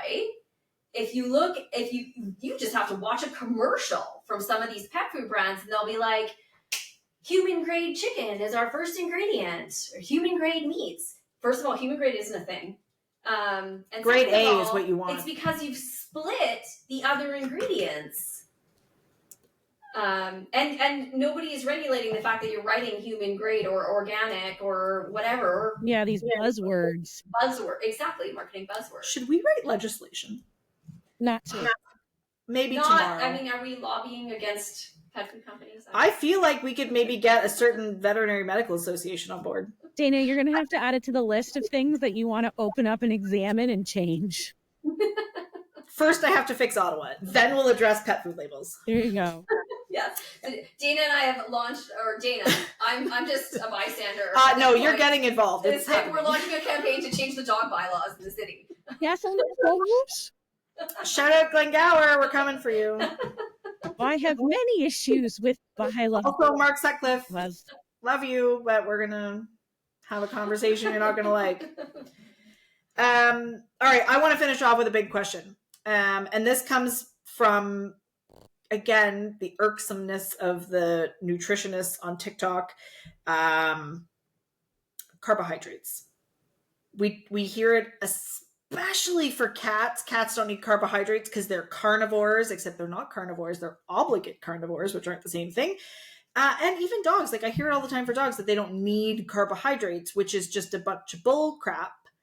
I need to pick up Potamus or somebody again. Oh, let me go find you a dog. Just a second. Just find me yes, I need an example. I mean, there's a photo on Dayna's wall there. Which kind do you want? Do you want a bulldog or a chihuahua? Oh, bulldog. Definitely a bulldog. If one will let me hold him for a second, will he? Yeah. Okay. Gilbert? Frenchie already tried to bite me, so. Oh my. Every time I see Frenchie, she tries to bite me, so. Frenchie's a special girl. I'm just quick. I'm quick now. I'm like, oh, I know. Feelings in her little body. Did anybody do hold music? What? Sorry, he's kind of moist because he's It's gross. worth it. Look at this face. Hey. Okay, I just want to use this as an example. This is a how old is Gilly? 2-year-old French bulldog. Almost 3. How close does this dog resemble a wolf? Like not 100%. Oh. He's clearly a wolf. Look at him. Your argument for the food that you should feed your pet is that they should be fed what a dog would be fed in the wild. I just want you to take a look at this face. And I will tell you that Gilbert would not survive 10 minutes in the wilds. I can tell you he doesn't survive 10 minutes in the backyard. Look at his teeth. Don't even line up. His teeth kind of line up. Better than my other bulldog. Wait, He can't actually breathe properly. No, he can't. I got nothing on that one. He can't even breathe properly. no, he can't. But is that a legitimate thing? Like people are like, you have to feed your dog what it would have ate in the wild. Like Yes. but like That's where the raw food movement started. Now, again, pro raw food. Those people were stupid, but that's where it started. but aren't wolves and dogs different? Completely different? They can't have that They're not the same. Not the same. Not the same. Not the same. And dogs have evolved to live with humans over like millennia. I actually, Millennia. that was the only thing in this. Cavemen had dogs. Where was it? They just cited that a study. I'm sorry, I'm still Here it is. In fact, a study by Stockman et al. In 2013. Nope, that's not the right study. I highlighted many studies. you did.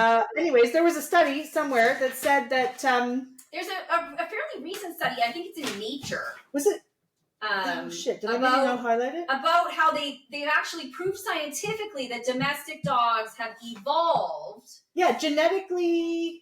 evolved to be able to digest carbohydrates Uh-huh. and grains. A study by, I'm going to butcher this, Alaxon et al. In 2013 found that domestic dogs have 36 genetic mutations that are likely related to their domestication, including 10 genes that target starch and fat digestion. Yeah.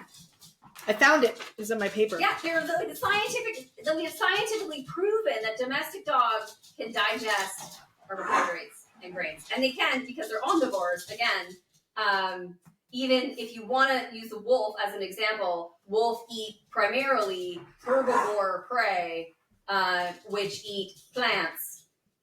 So when they eat a rabbit or a mouse or whatever, they are eating their intestinal content, which is full of grains. It's also why raw feeding talks a lot about organ meat consumption, right? Because that's a lot of that as well. So, Although I recently learned you can overdose on organs. Fun fact. I read in a study. Not people, I would imagine people could, but animals can. I'm just picturing somebody eating like liver meat 7 is livers all at once. Yeah, what did I call it? It started with a V. Hypervitaminosis. Did I say that right? Hypervitaminosis. Yeah. Like you can't just eat liver all the time. It's full of the liver is a filtration organ, right? Filters all of the things out of our blood. It is the garbage can of the human body. Yeah. So if you only ate liver meat all the time, you would be eating all those waste products that are stored in the liver, and it's also very full of fat. Yeah. So it's not balanced. It's gross. So Livers be gross. I'm just gonna say it. And that's assuming they work properly. So domestic animals have evolved to eat a diet very close to their human owners, especially dogs. Cats is a little bit of a different story because, again, cats are obligate carnivores. So they have a much higher requirement for protein in their diet and a much lower requirement for carbohydrates in their diet. I mean, the problem in cats generally is that they're overfed, period. Yeah. So many tubby cats. Because again, it goes back to convenience and feeding cats kibble, and cats are very sedentary beings. They sleep a lot and they don't do much. They're wonderful accessories in your home. And I think it's where I find nutrition one of the most interesting parts of it. Nutrition isn't the only one, but one of the most ones for me is the overlap between behavior and enrichment and nutrition. And I haven't done feline nutrition yet. Full disclosure, I'm going to go back and do it. It's a whole other year of studies. It'll come back to me next year or in 2 years. I haven't decided. Is that we don't necessarily provide the proper enrichment for our cats to justify their over diets either. Because if you were exercising your cat and providing it all the things it needed to use all those carbohydrates, that would be different. Even in dogs, I mean, I don't know how many dogs come into our store and I'm like, want to step on the scale? And then they're like, nope. And I'm like, cool. Want to talk about this weight loss food? And they're like, nope. And I'm like, cool. I'm going to just put it on the counter and you can buy it when you leave. Because it's a problem. It's an epidemic. It's an epidemic, and it's, you know, we love our pets with food. Yeah, I love my people with food too, and so does Ashley. That you can't go to the East Coast without being fed 46 times a day. Yeah, we like to feed. We like to show love with food. And I love it. None of us sitting at this table, you know, could claim to you know. I'm willing to love people with food and wine. It's fine by me. But I do not love my pets with food and wine. But most people do. Most people love their pets with food. Again, it's one of those things that we can control. I love my pets with toys, in case anyone can hear Potamus with his gingerbread. So I try to tell people when I'm talking to them about obesity is what your pet wants is that interaction with you. You could love your pet with cucumbers. That's what I do. We do a lot of cucumbers. We're not eating the TikTok cucumber salad. Remi's eating them. I love my pets with blueberries. And I mean, and your cat, like honestly, I mean, your cat just wants like probably attention and petting, or to throw a toy, or you know, climb something, or maybe you do throw it a kibble down the hallway. But it's really that interaction with you that they want. They don't actually care about the food. I'm gonna say it. If you have a laser pointer, please throw it out. Just throw it out. That causes a lot of frustration in cats. It's gonna cause a ton of behavior problems y'all don't see coming. And then you're going to go to your veterinarian and say, excuse me, Dr. Leah, why is my cat peeing outside the litter box? Well, because it's mad. I pee. I've seen much enough environmental enrichment. That's not the actual reason. That's not the scientific reason, but that's really what it boils down to. Your cat is irritated. But, I mean, so carbohydrates, you know, in some cases they are, you know, nutritionally beneficial. In pet food processing and convenience, you know, they have a place there. But really, the problem with carbohydrates is overfeeding. Yeah. And I mean, I think, and I've struggled with this because Elton's glucose kept dropping, right? Which is sugars keep dropping. And I remember telling people, and they're like, well, you want low sugar. And I'm like, no, you want low sugar. Dogs need glucose. We need glucose. Glucose feeds your eyeballs, feeds your brain. We need it for digestion. Like glucose is not bad. Like who decided that glucose was a bad word? Because I'd like to have words with them. Yeah. Glucose is bad for you only if you are overfeeding or possibly diabetic. And you still need the glucose if you're diabetic. You just need the insulin. Yeah. To go with it. Yeah. I want to ask you about that later. Because people can be two types of diabetic. Yeah. Animals, but type 1 diabetes in animals is not compatible with life, really. Luckily, none of my pets struggle with diabetes. We thought that was on the list. It was off the list very quickly. That's it. That's all my questions. Ash, I made a whole list. Ash, did you have any questions? I just have one question. What's the difference between a hypoallergenic diet and a hydrolyzed protein diet? Oh, yeah. You brought that up before. It's a good question. Yeah, it's a great question. So hypoallergenic diet in most cases is a novel protein. So what does that mean? So those are proteins that are not common in most pet foods. So those are your like venison-based diets, lamb-based diets, goat duck, becoming good. Soy, so the plant-based, the insect-based diets, things like that. So they're a novel protein because again, it's allergies. The symptoms of allergies are caused from repeated exposure to the thing that they're allergic to, you know, whether that's chicken or beef or whatever. So hypoallergenic diets, they're usually limited ingredients as well. So they don't have, you know, 6 different protein sources and 4 different grain sources. They're limited, so they're like your salmon and potato is a classic example of a hypoallergenic diet. And then the hydrolyzed protein diet. So hydrolyzed protein is like the next step. Hydrolyzed protein is when they take those, they basically chemically engineer, which sounds scary. Chemical is not a bad word. But it's science. Again, so they take so those diets at a molecular level, the protein ingredients, so, whatever the protein source is, whether that's chicken or a lot of them are plant-based, like soy, the protein ingredient is chopped up into very small molecules. Not the meat. Don't imagine somebody sitting in a lab cutting up a chicken breast. This is like, at a molecular level. Yeah. The proteins are sectioned up, digested almost, into a small enough molecule that the body's immune system doesn't recognize it. Because it's the immune reaction of the body that causes the allergy symptoms. It's the overactive immune system that causes, the redness and the itching, and the allergy. Like you have an allergy to a bee sting, that's your body's immune system reacting to the bee sting proteins. So in a food, when your body's immune system sees those protein ingredients, it has an immune reaction. So those protein ingredients are chopped up into small enough particles that the body's immune system doesn't recognize them, so that you do not get an immune reaction and therefore the allergy symptoms associated with the allergies. That is why hydrolyzed protein diet, so like your Royal Canin HP, your Purina HA, your Square Pet Skin and Co, are really expensive. Yeah. Do you know how much research and development it takes? And then those hydrolyzed protein diets are also, when they make those foods in a plant, because those foods are made in a processing plant. Yeah. They have to clean it, like sterilize it. They have to stop production of every other food that they're making. They have to wash everything, like sterilize it, big time wash it, clear it out of every other protein that could be there.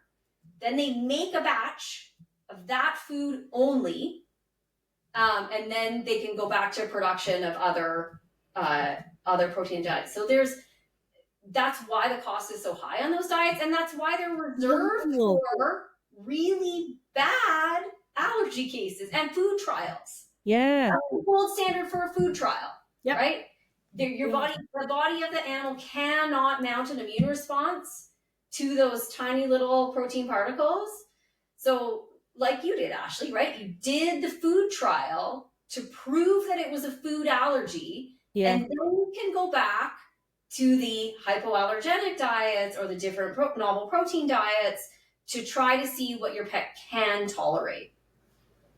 Yeah, it was a very expensive process, but totally worth it to find out what he can and can't have. Like, yeah. I wouldn't have been able to have him for 14 years if I didn't know that. And I mean, that's when people would come in and they're like, well, I've tried this diet and I tried this diet and I tried this diet and I tried this diet. And I'm like, but you have to do the food trial. Well, and it's not like you try it for 2 days. No. Right? Like, you need to be like, so because I do food trials, sometimes begrudgingly, and people will come in. I usually put them on the hydrolyzed first. I say 4 to 6 weeks minimum you stay on that diet until I'll start introducing other things. And you have to be strict about it. So strict. I'm like, what treats? No table scraps. No, like getting into the cat's food. Yeah. Like strict. If you drop a potato chip on the ground and your dog ate it during a food trial, I want to know about it. Like it's so, I don't know how, like I've readjusted over the last few months since I've started doing them, how I run my food trials, because people don't think about, oh yeah, I forgot. I dropped a half a chicken breast and the dog ate a chunk of it or whatever. Like they forget about. Oh, like popcorn. Yeah. Popcorn is one of my favorite. I share popcorn with my dog. I don't believe in sharing popcorn because popcorn is delicious and it's not for sharing. I remember walking around Ottawa, like downtown Ottawa, with a fanny pack full of white I think it was hydrolyzed protein at that point. Kibble. And the Purina veterinary diet HA is white colored. It's like terrible looking. You're like, this. Why would any dog want to eat this? I opened it and I was like, I think something's wrong with this bag of dog food. They're like, is it supposed to be white? It's white. Like, that's what it looks like. I hope they warn people. Because if I opened that bag, I'd be like, this has gone bad. Well, I had to call the clinic and be like, is it supposed to look like this? It's white, like really light. And they're like, yeah, that's normal. That's it. They took out all of the like natural flavors and all of those things. That color, my God. You know, if you're feeding kibble that has colored kibbles, just stop doing it. Stop now. Except the white. I mean, if you have colored kibbles kill. Oh my God. Your dog doesn't care what color your kibble is. Stop feeding it to them. And the people that are like, well, every color is its own flavor. I'm no, like, it isn't. It's all the same flavor. Also, your dog eats its own shit. It doesn't care about the color of the kibble. It doesn't. The flavor does not matter. Fun fact about my dogs, they'll actually only eat each other's poop. They will not eat their own poop. It's very weird, and I hate it. That's very strange. Like you will if you're on the phone with me for long enough, you will eventually hear me go, Bruce, no! Because she's disgusting. That's it. That's it is. Your dog doesn't care. Happy Nutrition Podcast. I'm putting that in the trailer. That's absolutely going. Yeah. So people don't like. I mean, people don't like hydrolyzed diets because they're expensive, frankly. Because they're really expensive, and they don't really understand that, and they don't like the idea that their diet is like engineered, or it's more processed even. But no. When we say processed diet, and people are mad about processed diets, they don't mean how that. They don't understand. They don't even know how that happened. They might now because you just explained it. But they mean the extrusion of kibble, right? Like that's the processing portion that no one. And I think, in fairness, nobody likes it, but it is what it is. And as someone who's home cooking now, I wouldn't wish it on my worst enemy. It's terrible. Don't do it. Don't want to do it. It's awful. People have enough trouble cooking for their own families and their own selves. I don't cook for myself. I live in the city. I use Uber Eats. Uber Eats is my home chef, but they don't deliver for fresh dog food. Yeah. Yeah, they might now. Someone would have to make it still, but like, it's awful. You don't want to do it. Like, and I will have people come into the store and say, "Hey, I want to home cook. I heard on TikTok it's better," and I start explaining the process of what that means for their lives, and then they go, "Oh." I'm not gonna lie. I love the convenience of kibble. Like. Yeah. I thought you were going to say cooking, and I'm like, because you love cooking. Cooking too, but I mean, for my dogs, even if feeding raw was an option for Remy, and for the record, I've been told many times that I should feed him raw because he's allergic to meat. He needs, even though he's allergic to everything. I couldn't. But his coat's so shiny if you feed him raw food. But he's allergic to meat. He won't have a coat because his hair's going to fall out. This is what's going around in all these Facebook groups all the time, like the Ontario Bully No, group. we do not take nutritional advice from Facebook. Apologies, what should I feed? And people are like, you should go raw diet. Anyways, even if I had the option to feed raw, I don't think I could just because it's not convenient. Like, I can't get up in the morning and fill a bowl and leave it like for him to eat in his crate while I pour myself a cup of coffee. Like, I mean, yes, you can't leave it all day. No, you can leave it while you pour your coffee. Not a great little. I have to watch him and Nigel because he resource guards sometimes.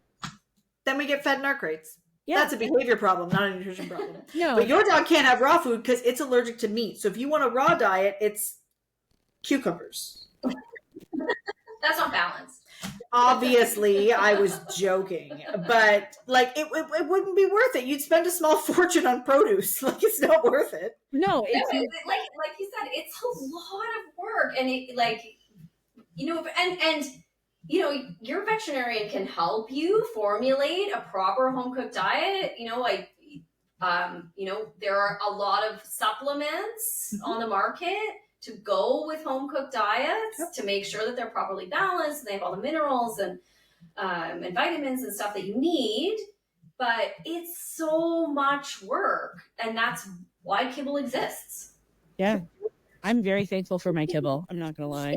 Yeah. And there is a lot of research and science and good nutrition behind kibble too. Yep. And I'm raw food is a coming with the research. Two of the brands that we carry, they just funded some really awesome research, weirdly about very specific things, but that's fine. Primal just co-funded one on the absorption of amino acids. Fun fact, freeze-dried actually came up with the best rate for absorption of amino acids. Didn't see that one coming myself, but cool. Big Country just did their own, albeit very small trial, but it was their first run at it. And like, you know, that was, if you consider the fact that before that we had no research about raw food. Question though. Yeah. If a company is funding its own research, does it not look like skewed or biased in the results? It depends how they do the study. And that's something that you have to factor in for sure. Well, Canadian funds their own studies. Yeah, everybody funds their own studies, right? They're all funding their own studies, and but that inherent bias is something that you have to take into account. Yeah, especially if you're listening to a representative of that company. Yeah, and like any study, no matter what the study is, even outside of dog food, think about it. You didn't study psychology. I take it back. I studied psychology. If you don't do a study in such a way that you're unbiased, it doesn't really mean anything. These studies are going to be the same. So did the person paying for the study have direct access to the results and could have possibly amended them? That study is useless to me. Was it a study wherein the person just paid the bill and paid researchers to do whatever and step back and that was it? That, you know, studies can be done in very many different ways. Okay. And that factors in as well. And that's not just pet food. That's like all things, drugs, you know, everything. I mean, and that's why there's such a rigorous approval process for things like medicine for people. Yeah. Unfortunately, and sometimes to a benefit, we don't have that advantage with animals, right? The studies are not as rigorous. The legislation is not in place. We don't care as much. We should maybe care more. But, you know, that's why we have things like a Lyme vaccine for animals, which we don't have for humans, because the studies aren't as rigorous, the criteria isn't as rigorous, so we can get a product to market faster to help protect animals against Lyme. When really all people are asking me if I can give them a Lyme vaccine too. I'd like to know where my flea and tick preventative is. That's what I'd like to know. Maybe not the fleas, but at least the ticks. I'd also like to know, Health Canada, where is my parvo vaccine? The States has it. Not the vaccine. You want the immunoglobulin, like the treatment for parvo. We have a vaccine. That's what I want. That's what you want. I want that. Yeah. Who was it that made that? Elanco? I think it's Elanco. Elanco, where are you? Yeah, Canada, unfortunately, we're a bit behind. Boo. Not enough people here. We have people. Not enough of a market. I feel like the parvo treatment would have a market. Like, I mean, we Sit With Me had 2 parvo puppies 2 years ago now, and like we really could have used the parvo treatment. Yeah, no. I'm sure. But if we just vaccinate all of our dogs properly. Well, they came in like at 6 weeks dying. No, I know. I'm just saying that. Yeah, we were emergency. There is a prevention. Also, vaccinate your animals. Also, vaccines are good too. Yeah, we love vaccines. People, animals, whatever. Yeah. But I think it was actually when you guys had those puppies that it came up in my TikTok from a veterinarian that I follow on TikTok. And I sent it to Dr. Leah and I was like, is this real? And are we getting it? And when is it coming? And like, this is great.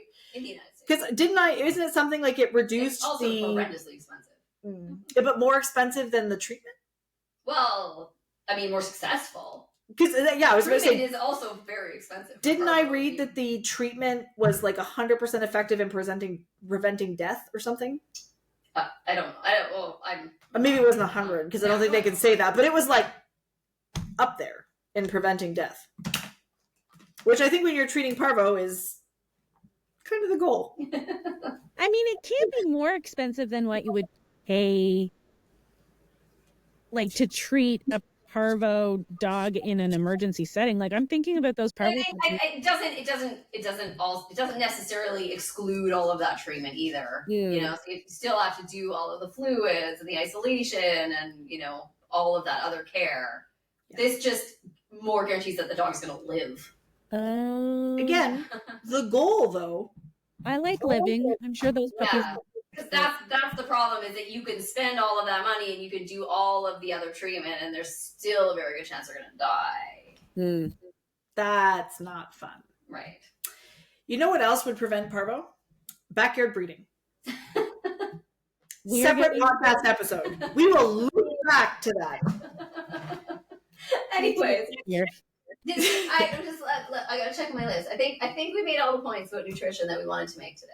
I got all my list done. I feel real productive about it. I didn't have a list. I was loosey goosey. I wish I had your ability to be loosey goosey. I find it very stressful. I literally brought out all of my books and was like, I am ready to bring up things that no one will ever ask me. Like, what was that thing I just had up the other, like this TL whatever blah blah structure of something. No one asked me about it. It was so coincidental. On the night that we're recording a podcast about like nutrition, at 8:09, I got an email from Open Farm Pet, the right raw food for your dog. They don't make raw food, so that's suspicious. And it says, when you open it, freeze-dried raw food 4 ways. Actually, I really do like their freeze-dried. In fairness, like, not that I'm promoting any one brand, although if Open Farm wants to sponsor, that's cool too. I actually really do like their freeze-dried recipes. And when I travel, that's typically what, because obviously when we're traveling, we can't feed raw, so we usually do the freeze-dried. Or if I'm going into vet clinic, because I just don't tell them that it's freeze-dried raw. It's just weird-looking kibble. Well, and on that note... Sorry to all my vet clinics who are probably never going to listen to this, so it's fine. Dr. Leah, was there anything else that you wanted to share regarding nutrition? I mean, I don't think so. I think we hit on like most of the things. I mean, I guess one of the things I'd like to say is that a lot of times your vet is afraid to talk about nutrition because like they don't want to feel like a salesman. You know, vets don't want to do that. You know, as much as people think that, you know, vet clinics are just out to make money, no veterinarian wants to feel like a salesperson. But, and we get exhausted by the constant arguments back all of the time about, you know, I read this online, or my breeder says this, or whatever. And I want people to know that I guarantee your vet knows more than all of those people about what's best for your pet. Moral of the story also, stop being a dick to your veterinarian. Yeah. Just stop it. Like, in general, like, I don't care what your issue is, just stop being a dick. I think I've said that on other episodes. I might start saying it on every episode. It might become our new podcast motto. It'll be like the Bob Barker sign-off. Spay and neuter your pets. Also, stop being a dick to your vet. We got you, Bob Barker. I see you. Again, if I just wanted to make money, I would have become a dentist. Just Google the average veterinarian salary. They're not in it for the money, let me tell you. No. If I actually did what I do full time, I would make more money. Like, it's not, and it's not glamorous. How many times do you go home smelling like anal glands? Oh yeah, I just one of my technicians today was carrying a cat from X-ray, so from our like X-ray room to our treatment area. It was like a 9.6 kilogram cat. And oh Lord, she coming. So that's the technical term. Yeah. On the Chonky. scale. Yeah. Anyway, she's carrying him back, and he urinated all over cat pee. Oh no, cat pee smells so bad. It happened to be bloody cat pee Oh, because no. that's why he was there. Anyways, Well, I don't think you need the all X-ray now. all over. She was wearing this lovely set of like lavender colored scrubs. Oh, you can't wear nice things to work when you're a vet tech. Yeah. She's like walking across to like put him onto the treatment table and carrying him, and I was like, oh god, he's dripping pee. And then she stops and puts him on the table and steps back, and she is literally covered. Was it the vet tech that I love? And it wasn't Nicole. Okay. But No, the redhead one that I love. yeah, Nicole. That's Nicole. It was. Anyways, it's a little short one, Tara. Yeah. Yeah. Anyways, just She's so small and adorable. covered in bloody cat pee. And she smelled so bad for the rest of the day. Well, yeah. Well, and then she's short. She's like not even 5 feet tall. She's itty bitty. Like put her in your pocket. Adorable. And we only have spare scrubs for like average size people. So, You are too small for extra scrubs. so she put on the extra scrubs. They did not fit her. Anyways, and this is like a day in the life. A glamorous life of the night. That's really not. And if they wanted to be glamorous, they would have become dentists. And Yeah. dental hygienists. And they just would have been clean all the time. Yeah. And anyway, and they would have made a lot more money. But Yeah. Cat pee. Happy smells so bloody cat pee. I'm still just stuck So- on how bad she must have. Like, how do you? This is. People have asked. I don't know how many times people ask me in my life why I don't work in vet med. That's why. I have terrible gag reflex. Spreading, and she would have been like, "Oh my god!"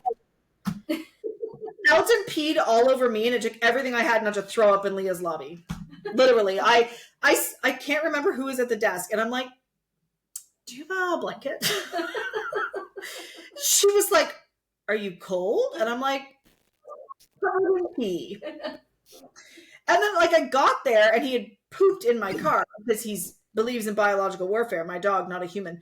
And I'm like, "I need to use the bathroom." And she looks, the receptionist looks at me, she goes, "Are you okay?" I'm like, "I have dog poop on my hand." And I'm currently trying really hard not to throw up because it smelled real bad because he believes in biological warfare when his sugars go down. And then I come back out and I'm like, now I need a towel.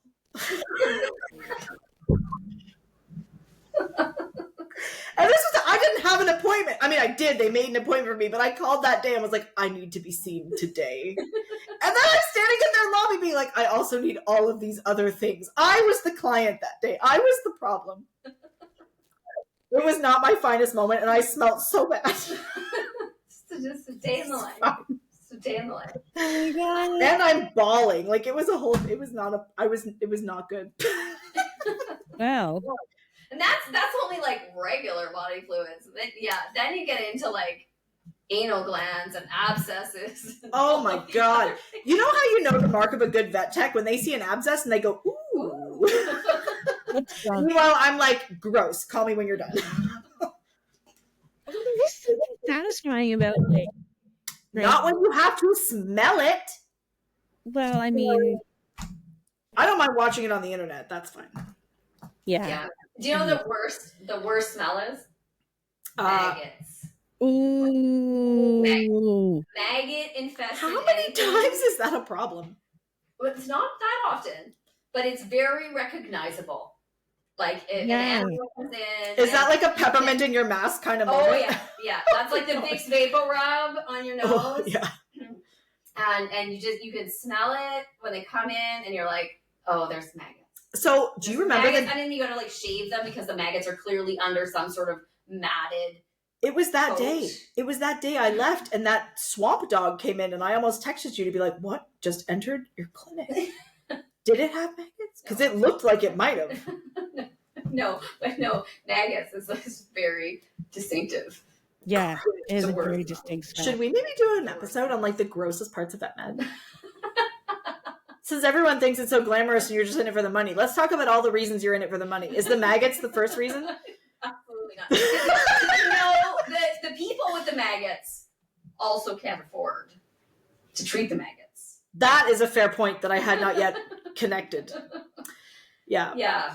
Yeah, the dog with the maggots got like that probably because no one wanted to pay for its funds. treatment. Funds are a factor in that for sure. Yeah. Yeah, you're probably treating those maggots pro bono, which is fine. Let's help that dog. I don't understand. Like, people complain how expensive going to the vet is, but like, maintenance, like, see your vet when you need to see your vet, or like if something happens, don't let it fester and get worse. Ugh. Yeah. The people get scared too, though, right? Like people. And vaccines. Get some vaccines. Also, that people get scared to go to the vet because they're like, "Oh, I can't afford it." But in the meantime, they have no idea that they probably could have afforded it because all they actually needed was an exam and some antibiotics, or maybe like a scrub of that wound and a, Yeah, no, and one of the big sort of misconceptions out there is that you can't talk to your vet about your financial limitations. Like, just tell them. Yeah. Because vets are extremely creative people. Yeah. And they will come up with something to help you. And they want to help you. That's They do. Right. And I mean, we should maybe do a whole other thing on like different types of vet clinics and the differences you'll find in those. Maybe not because we don't want to get sued, but maybe because it's reality. But I will say, like, I was standing in an emergency clinic recently as my dog was in the ICU for 28 hours. I don't want to talk about it. I don't want to cry, even though he's fine.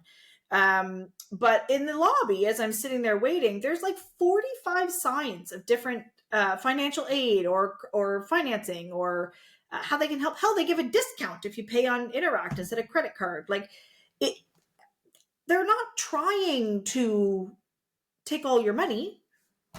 Do you know what burns out vets the most? Money? It's the inability to provide care. Yes. That's what it is. But the general public often it's robs you of that. Yes, they do for sure. It's like, I know I could help you. I could help this dog. I could help your pet. But I can't, or you won't let me. Yeah. And I will say, like, although on a much smaller scale, it's what burnt me out from behavior consulting too. Like, I could help this dog. I could help you. Or I'd be assessing for rescue or shelters and being like, yeah, if I lived alone and I didn't have a husband, I didn't have my own dogs, this dog and we could live a happy life. Or, I'm going into consults and I can help this family, but they don't want to pay for follow-ups, or they can't pay for follow-ups, or they don't want to follow my advice, or I think it affects the entire industry differently, but in a similar way. And it's frustrating, and it's why if anyone's listening, you've probably heard of Not One More Vet, and if you haven't, please Google it. I think it's why I personally feel so passionately about it, not only because obviously I have many friends who work in the industry, but also because I've felt it. I've been there. It's why I don't take consults anymore, although I'm loving nutrition because nobody argues with me. Because their neighbors, brothers, friends, cousin, aunts, uncle, neighbor doesn't know anything. The guy at the dog park. No, the guy at the dog park. Let's just abolish dog parks. Let's do it. I said it. Let's get rid of it. Don't come at me in the comments for that. Just don't. And if you're a vet tech or a vet or a dog trainer or something, come to my defense, please. What? Don't tell me there's not a single one of them out there that is actually real that doesn't agree with me. That's not the point. We'll do a separate episode on dog parks. No, we won't. I'll be so mad the whole time. I'm going to need more than one bottle of wine to get through that episode.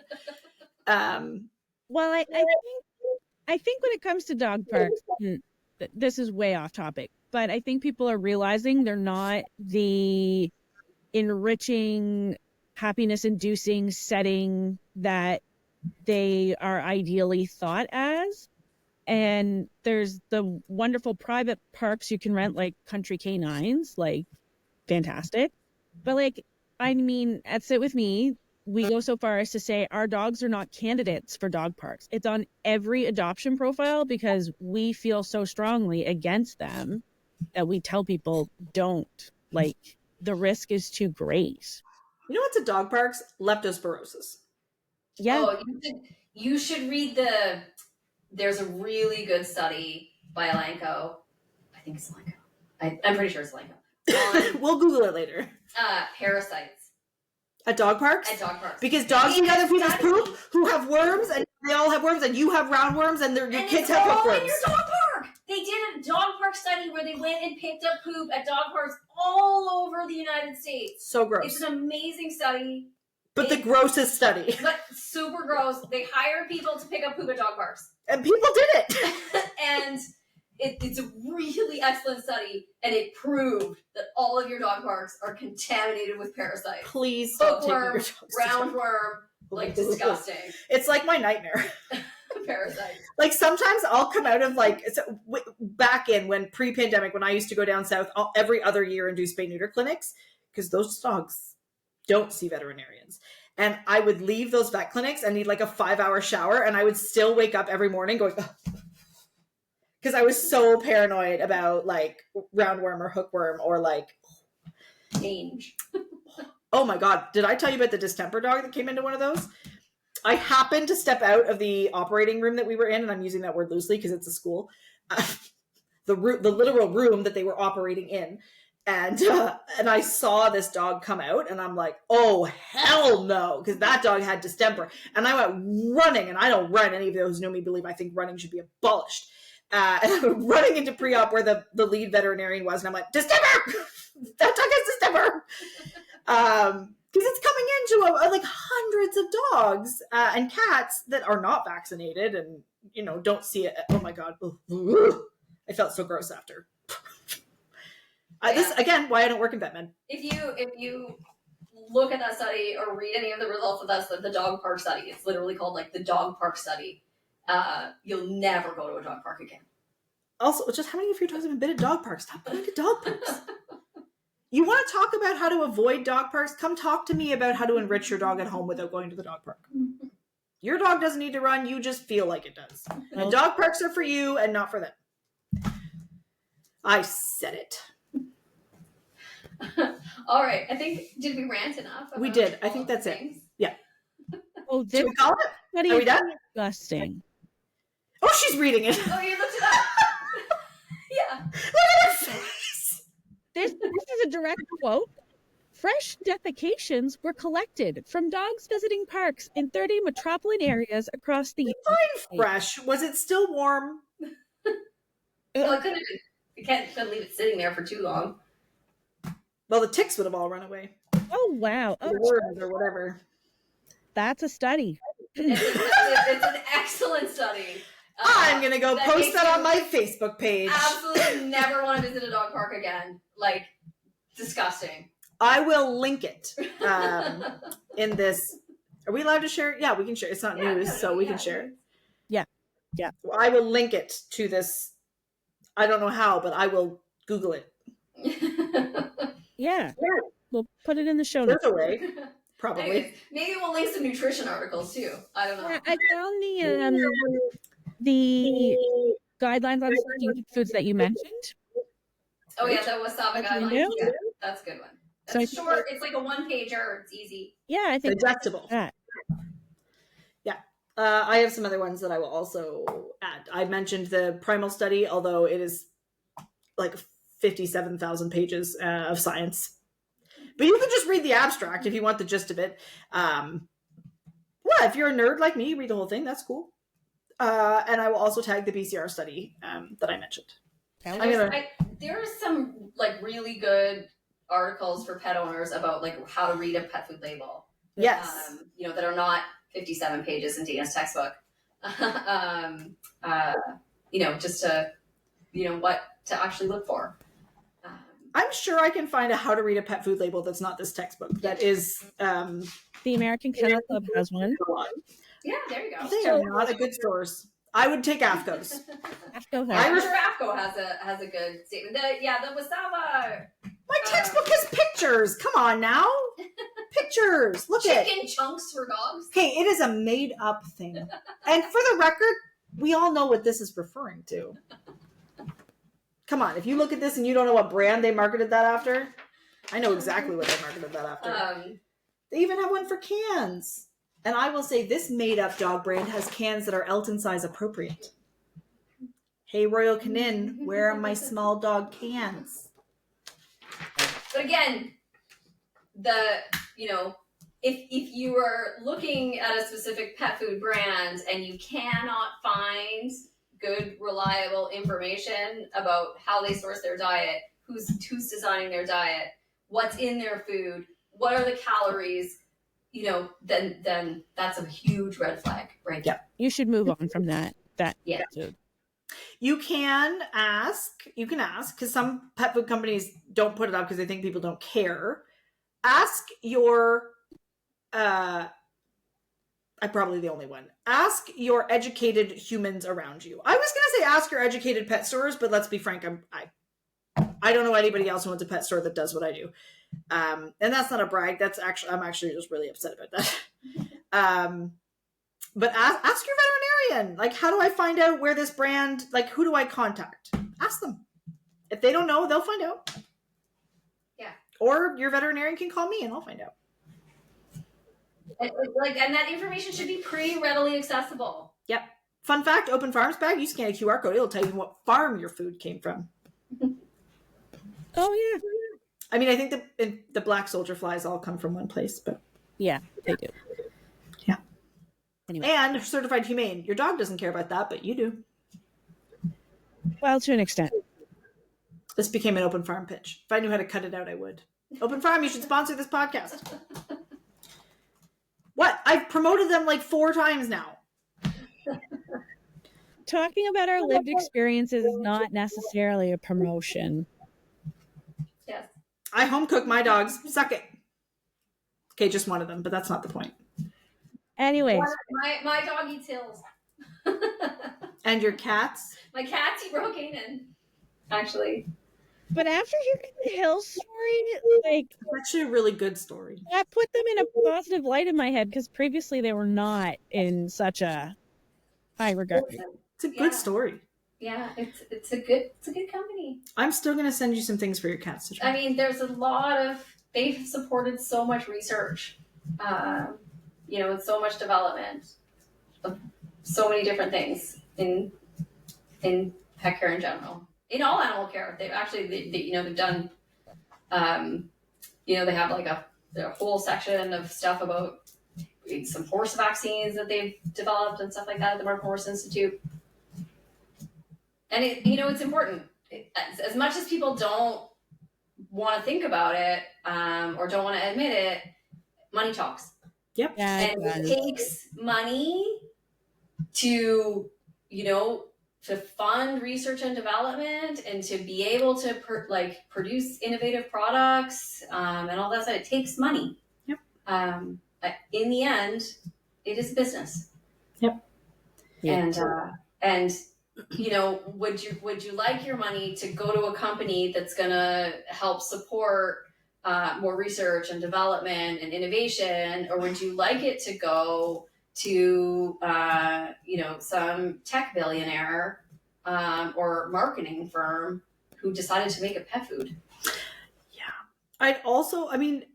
It's flawed logic, right, to say that it's only about the money, because you listen to your dog trainer. Did you not pay them? Some people listen. Fair. I'm just saying, like, you pay your dog trainers, you pay for your pet food at the pet store. Do you think the pet food in the pet store is also just free? I don't. Yeah, is PetSmart not making money off selling you a food? Yeah. Enough that they have how many stores across the country? That's... Yeah. P.S. Support your local pet stores. Not locally owned pet stores. Independent pet stores. Independent, locally owned pet stores. Those were all asterisks on there. Yeah. Well, support local business in general. Yeah. Including your vet clinics. I'm just going to say it. All right. Thank you, Dr. Leah. We really appreciate your time tonight. It was fun. And hopefully you'll be willing to come back and do it again. As I feel like we just touched on 5 different subjects that we're like, should we do another episode about this? So maybe we will, or maybe we'll break this episode down into more in-depth things, and we can really actually talk about how to read a pet food label in one episode. You know what? Let us know in the comments what you want us to do with this episode. But for that, I say good night. I don't remember how we sign off this podcast. Do we have a sign off? I need notes for the next episode. Yeah, I probably should have written that down. All right, I'm doing it. I'm just saying good night, everybody.